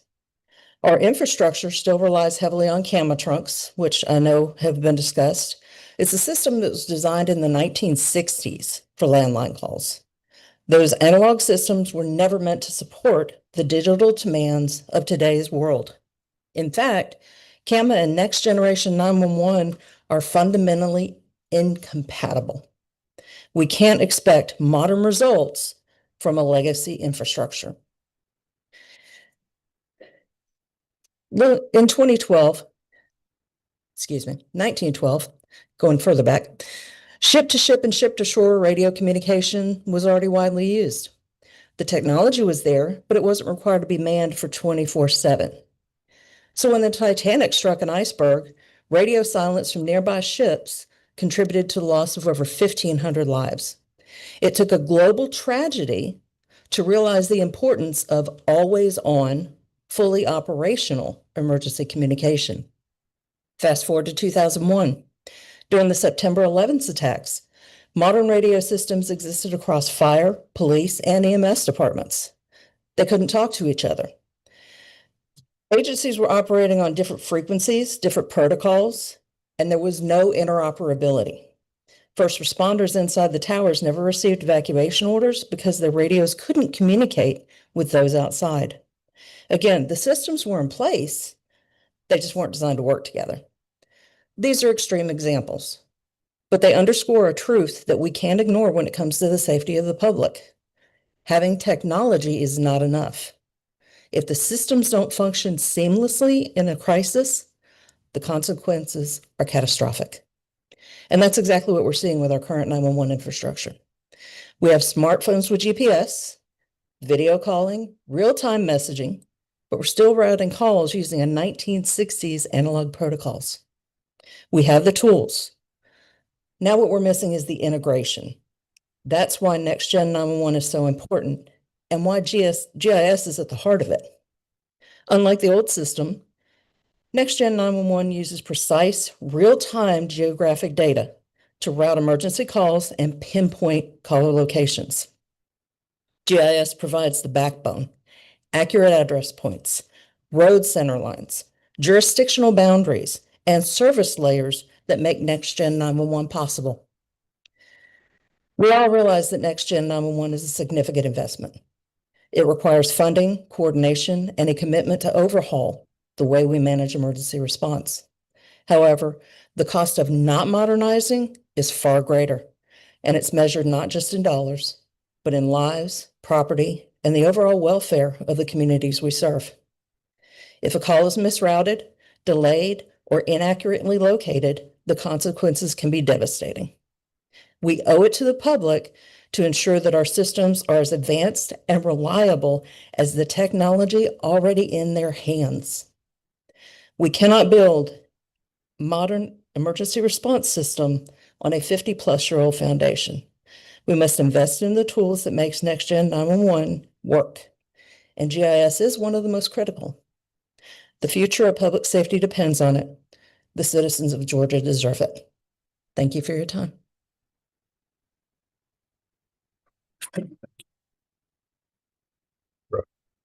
By the way, anybody that's speaking in public, you're certainly not required to take questions, but if you would entertain, the chairman has one. Yes, thank you. I already got Fayette County. Y'all work 60%. 911 fees covering the budget, I believe, is what we had from our first. Got more detail, but yes, it was right about that. Yes. Okay. Do y'all have, or have y'all, or are y'all in the process of implementing Next Gen 911? We have, unfortunately, still the CAMA backbone. Our phone system and other systems are Next Gen capable, but we can't use them because our infrastructure isn't there. Okay, so you got the equipment, the inside equipment, you don't have the system. Y'all didn't upgrade to a system that will accept that on the calls. Is that what? No, basically, we're still getting the analog calls, and even though they convert them digitally, we don't have fiber throughout the county. So we can't have an EZNet at this point. Gotcha. Okay. So y'all have done what you can do to this point. And we're working on the rest. I think hopefully we're on the in progress list. But we're still a metro county. And between our 911 fees and our section of the millage rate that we received, we cover 100% of our budget. But we still don't have the infrastructure. And we're trying to work on funding that. Thanks. Just you say you just don't have the fiber you need to your center. In a lot of areas of the county, correct? Yes. But you don't have to have fiber everywhere to have 911 at your center. Not everywhere, no, but for the connectivity we need and the redundancy. That we need, That's what I was getting. Okay, yep. Wanted to make sure we're on the same page. Thank you. Mhm. Oh. Thank you. Mr. Solis, am I getting that right? Solis? I'm sorry, Miss. I'm just having a bad day today. Y'all hang in there with me.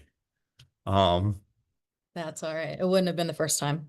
My name is Ryan Solis. I'm the Deputy Director for the City of Atlanta, Deputy Director for Technology and Infrastructure.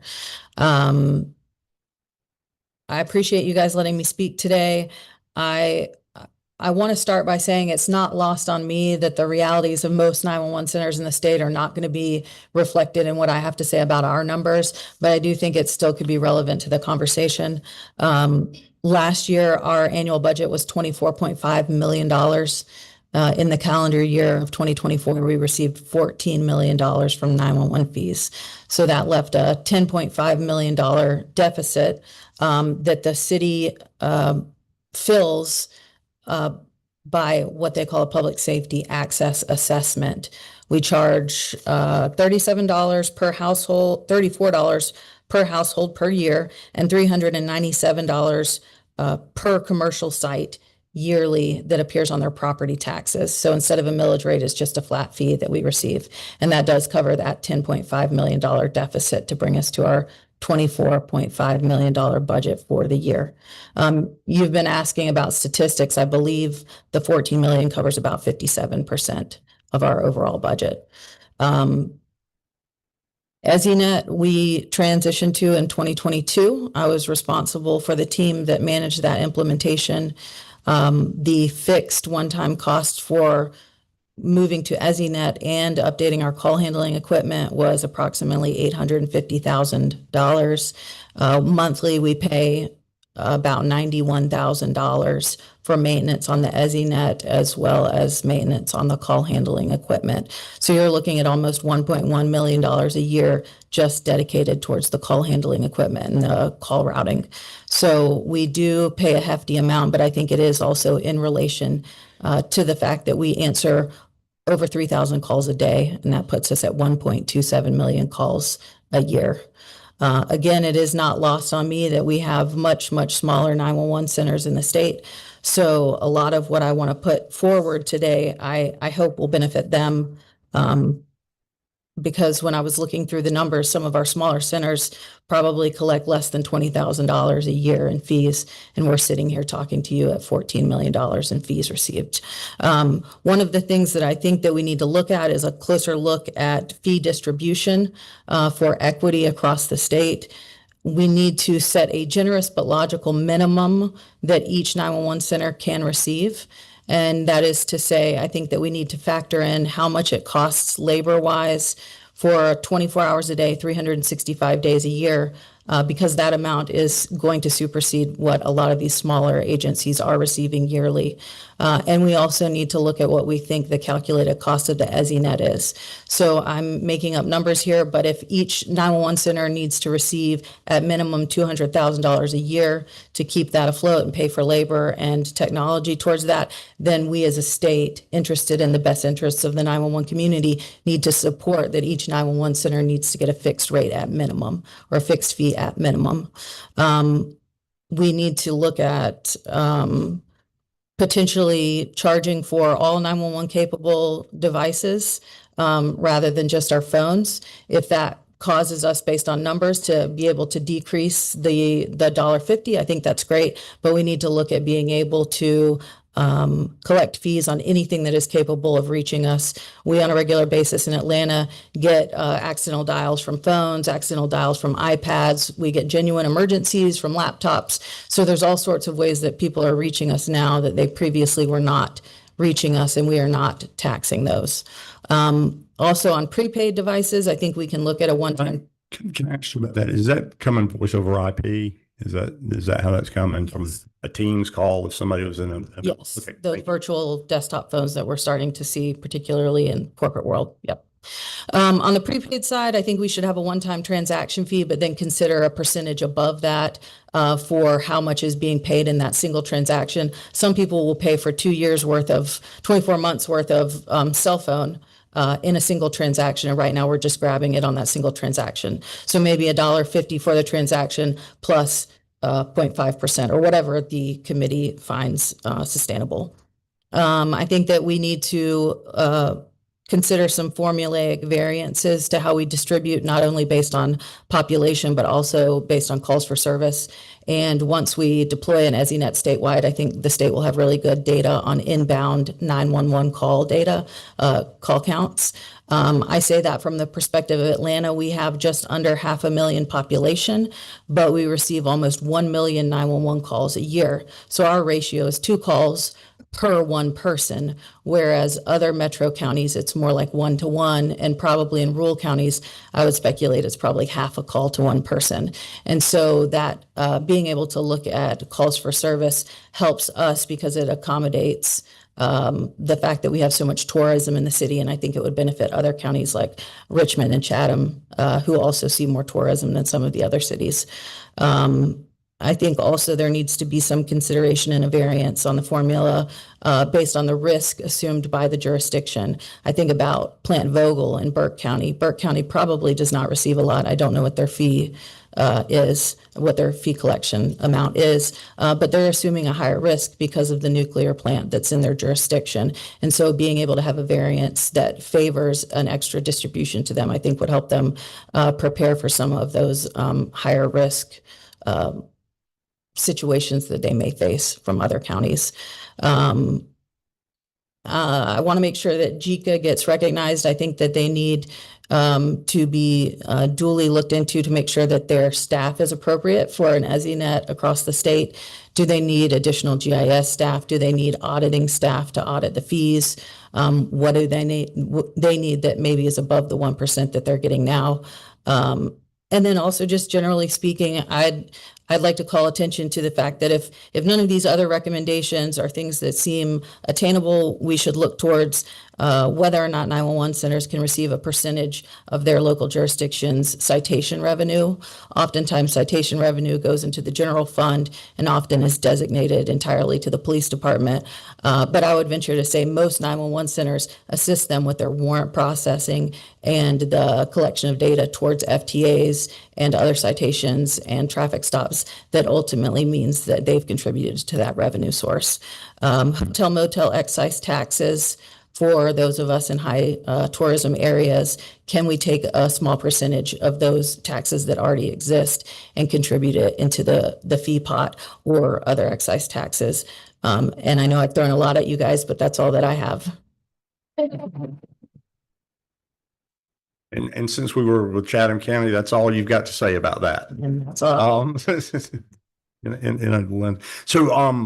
Let me just say this. Thank you. You've hit a lot of things because that's the interesting. I want to ask you about your fee. You said $34 for residential house. Yep. Okay, and then you said $397 for commercial. Is that for a commercial building for a business? Yes, businesses on their property taxes or the owner of where the business resides, the property tax has a flat $397 a year on. So that would be for that would be for, well, I mean, you maybe get a personal property tax filing from a business, but I mean, if a company owns a large office building in Atlanta, that would be $397, but they could have 20 tenants in there that they wouldn't pay $397 because they don't pay property tax unless they're filing a personal property tax. Right, the tenants would not, but if the property managers had it subdivided into 20 units, they recognize the 20 units as 20 times $397. Okay, fair enough, because that was my next question. So then if you have an apartment complex in the city of Atlanta, does that pay $34 a front door or $397 for the $34 per unit, yes. Okay, fair enough. That was where I was going with that comment. And really, I love the way you're talking about the distribution, and I'm going to just use this to once again say to our cities and counties and all the people that run the PSECs now is the way the money is distributed may change, you know, in order for us to develop and implement an EZNet ubiquitous next gen 911 system. But also look at me, we're not trying to put anybody out of business. We understand you have budgets. We understand there's planning, but this has been funded like this since I think 1992, 93. It was never meant to do it the way it is currently doing it in 2025. And you brought great points about it. We need to reshuffle that. There may well be plenty of money coming in to do that. There may be places to come from it may come from other places, but so we're not looking for an fee increase on the folks, but we're looking to spread the money to the folks or spread it out so the folks get their service. You have a question from Chairman Crow? Yeah. So, and this you probably know this, that some other may be able to help. You talked about all devices that aren't charged this fee. So my iPad that's cellular equipped, my Apple Watch that's cellular equipped. Do I not pay that 911 fee on that line? That's probably something I should know if I looked closer at my Verizon bill, but I don't. Or is that each line is charged that fee? Is that correct? If it has a cellular Cellular data plan, connection. it is charged. But then my office phones at my company office, we have Ring Central, so it's voice over IP. So those are charged a different way. Can you call 911 through like Alexa or stuff like that through your home internet stuff? Okay. And then the point of sale phones, you said to add a percentage for the length of it. Did I kind of understand? Is that kind of the idea? Yeah. Because that fee is charged one time at point of sale, but not mattering how many minutes or how many months or how long that plan is. That seems incredibly unequal to the way everybody else pays their cell phone amount on their bill every month. So I appreciate you doing it. And I love the idea of the distribution, the ratio. I had thought about population. I had thought about call volume. I had not thought about the call volume per capita. And so that's another, I like that way to look at it. You really great information. Thank you. Yeah, thank you. Thank you. We're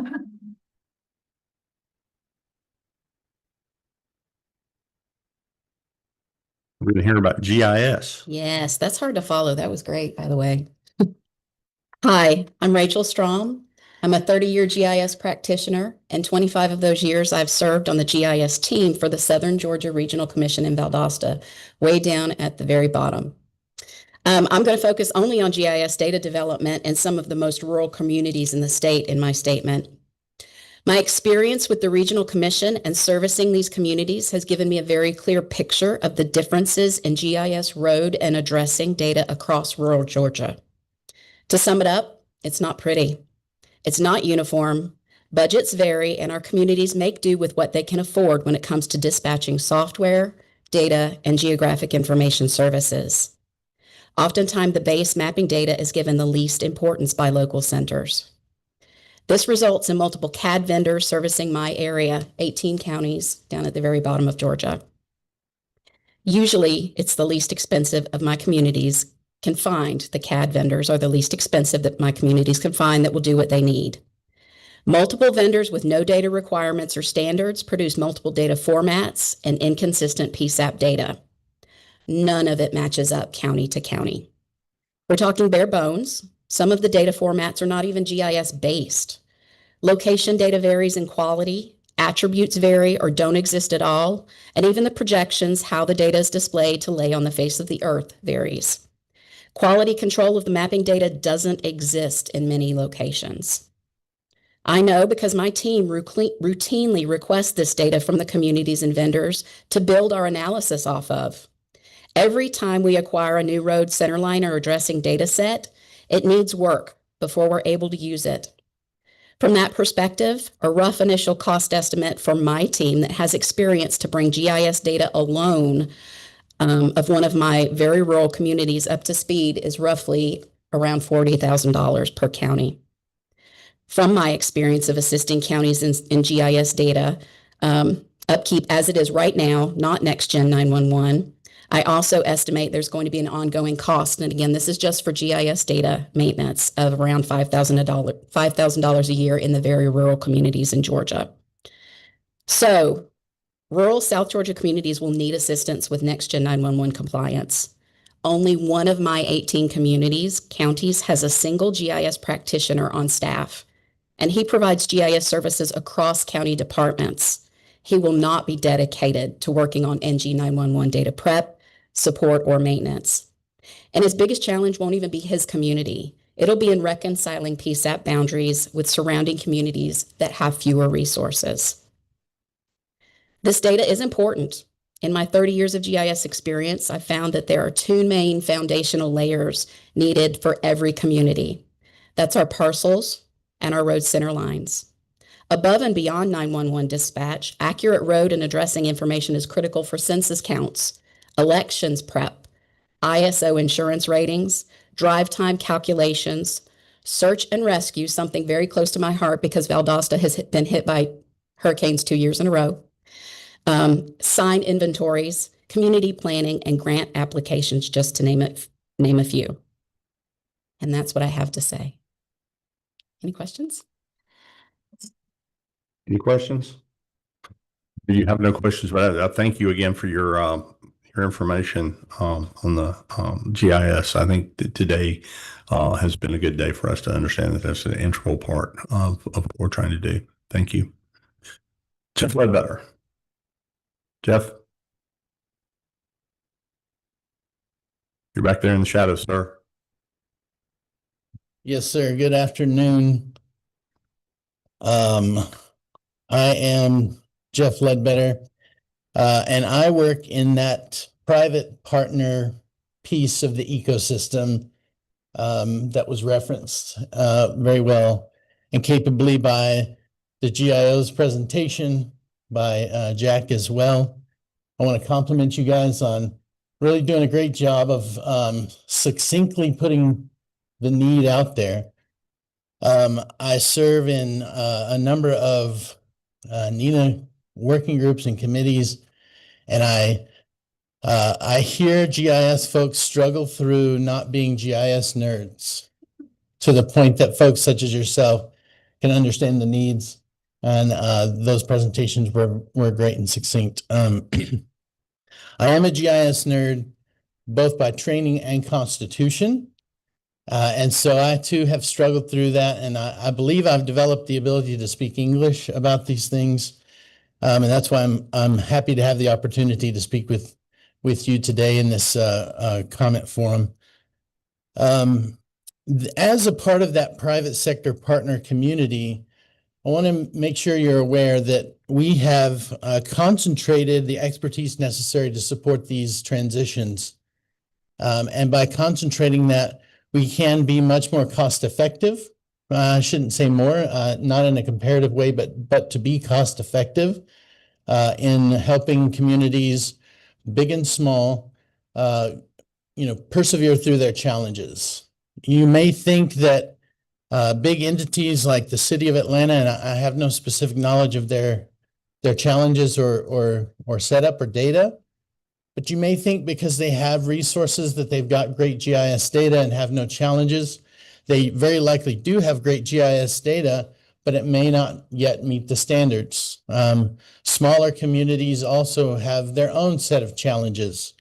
And we have the opportunity to walk with our clients through those challenges towards preparing the GIS data for these purposes. In so doing, we learn a lot of lessons and can be more efficient in that same way. I want to just amplify a couple of things that were mentioned about the GIS efforts and data and investments in particular. It's kind of a nebulous thought that investment in GIS data can somehow bring back economic returns. But one example in the state of Indiana, where they actually studied this closely, they estimated they return $857 for every dollar that's invested in GIS data.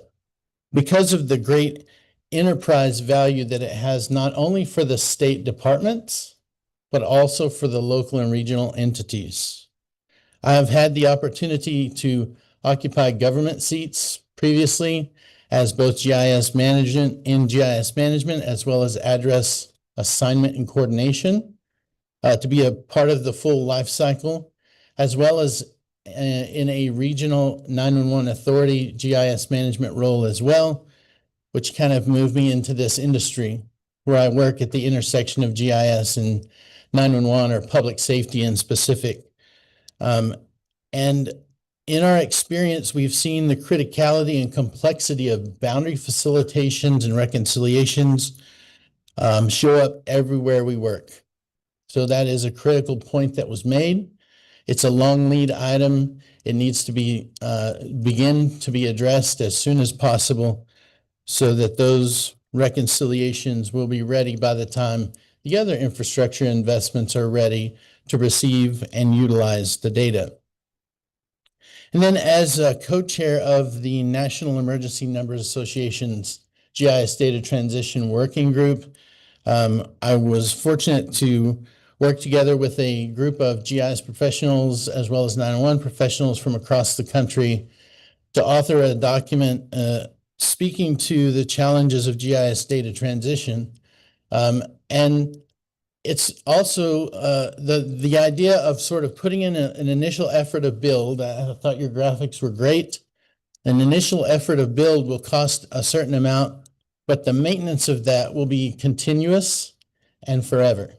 As long as developers are developing, as long as cities are annexing and de-annexing, those things must be continued to be developed and maintained.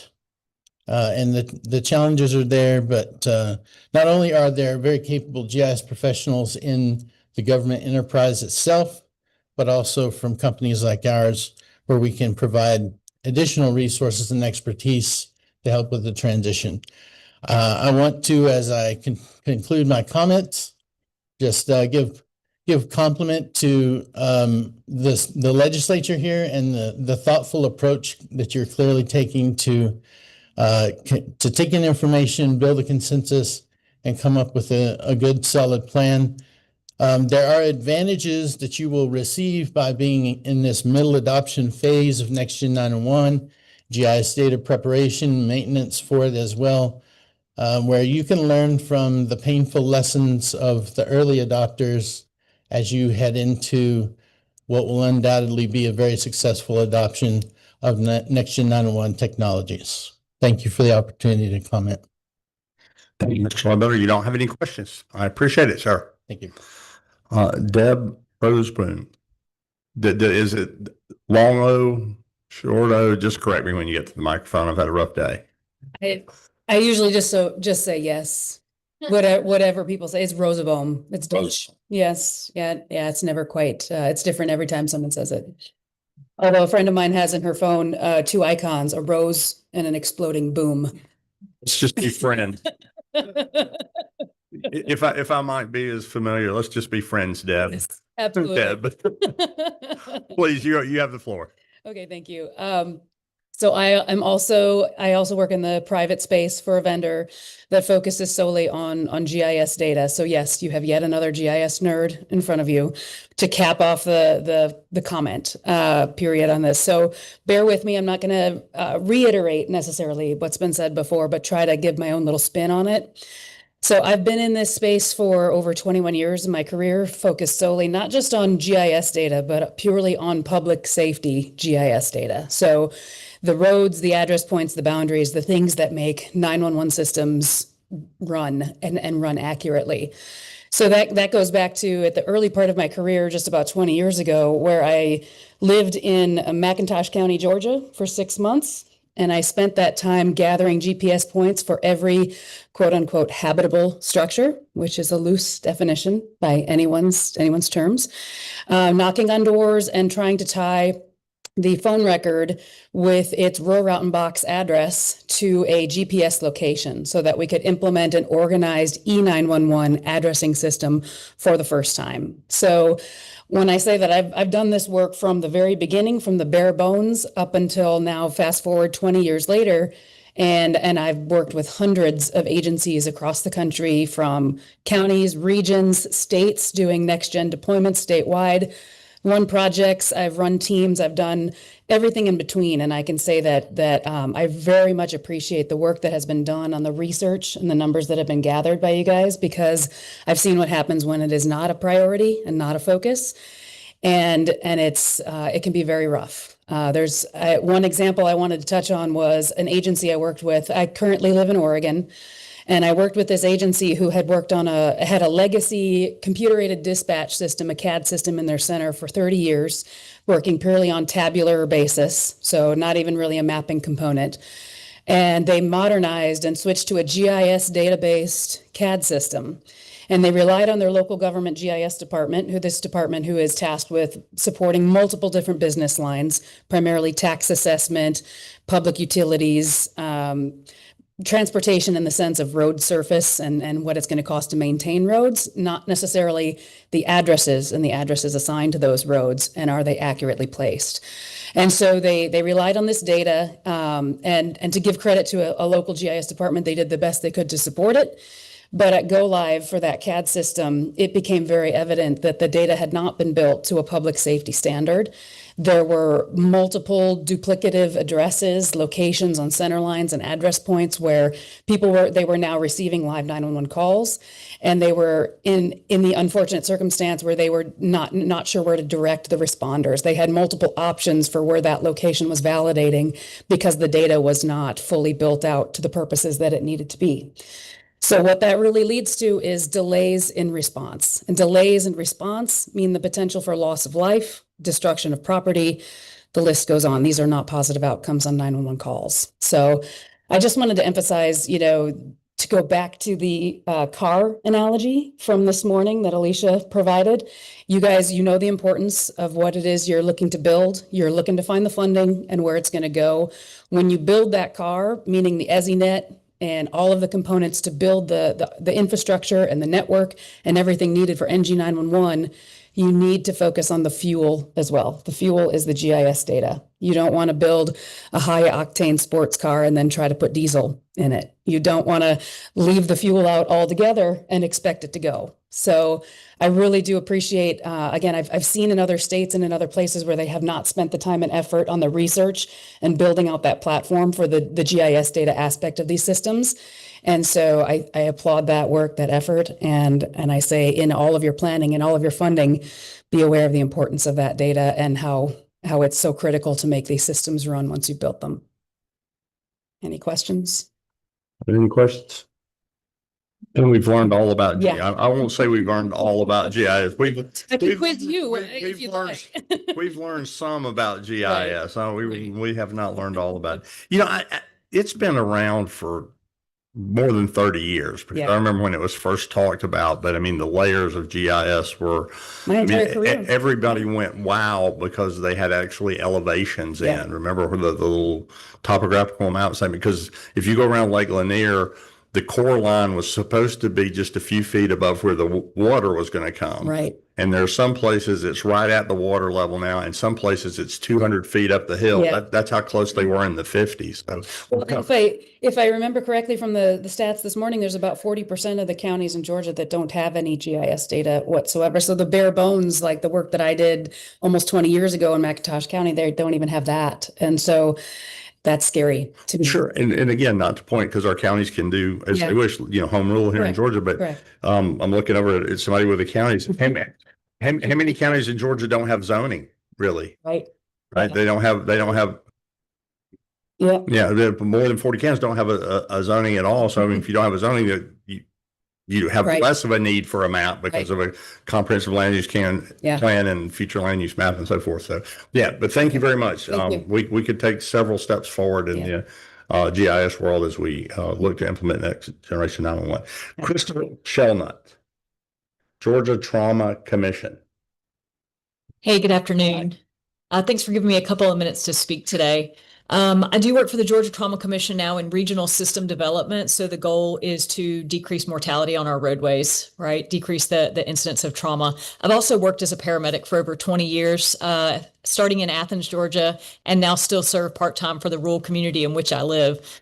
Unfortunately, on the map earlier, I'm one of those rural communities that doesn't have any mapping data. The map that's available to us is the 5x5 on the wall.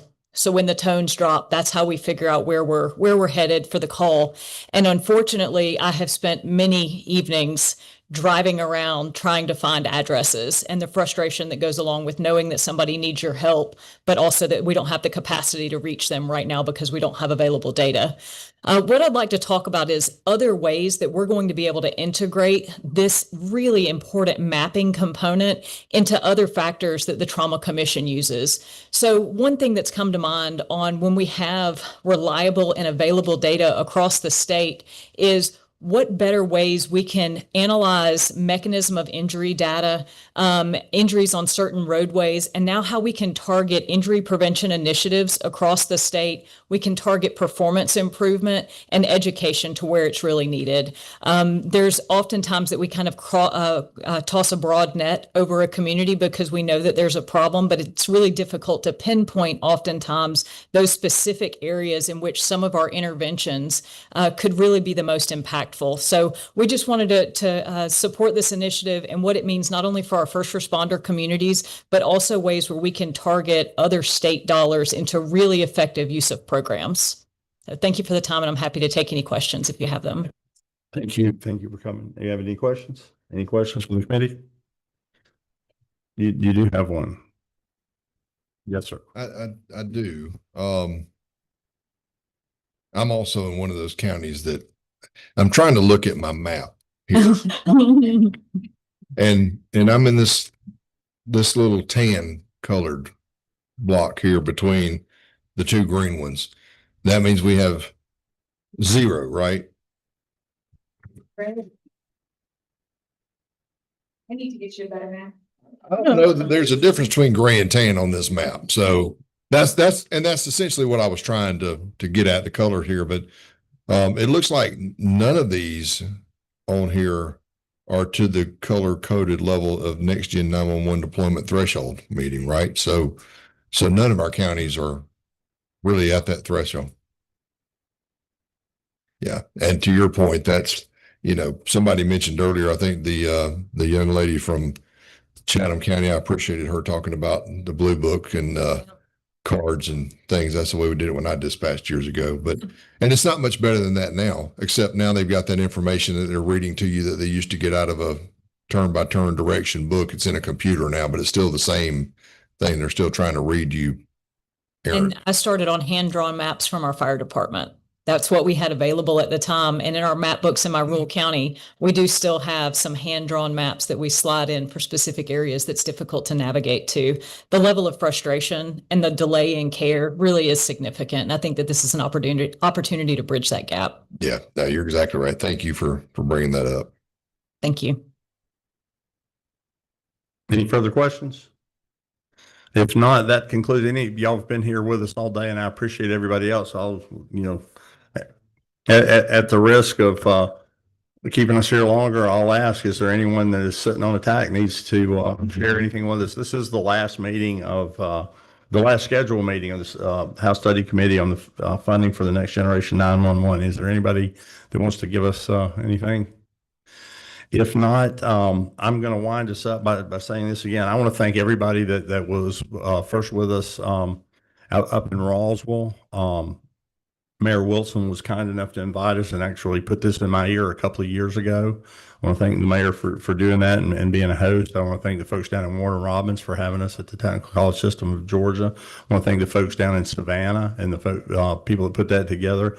We're sorry we didn't get to visit and go down there due to circumstances, and thank all the people that have brought testimony before us. It's been very helpful in all areas. I just want to say on behalf of myself, and if I can speak for the committee, that we have heard from you all. It's not going to be an easy lift. The analogy I used in Warner Robins, I don't know if people like it or not, but I'm going to use it again. It's like we've all been to a reception and we've all had a really nice dinner and everybody's getting along well, and it's time to pick up the check. And it really is. And we're going to look to have everybody reach in, right, to do their part. And I feel like we will do that. We've had great receptions with our county folks last week. Chairman Crow and I were able to go down there along with Alicia and visit with them. I feel like the same thing is going to happen with our municipal folks. And we're going to work really hard to do this right and do it for the folks in Georgia. So with that, if there's nothing further, I thank everyone. We will have a report forthcoming. We'll probably be reaching out to some of you all for additional input as we put the numbers together. But our goal is to find a sustainable funding source without taking more money from the folks than we absolutely have to in order to get this done, but to provide the system so that we can deliver for the next generation of Georgians with next generation 911. If there's nothing further for this committee, we'll stand adjourned without objection. I see no objection, we'll stand adjourned.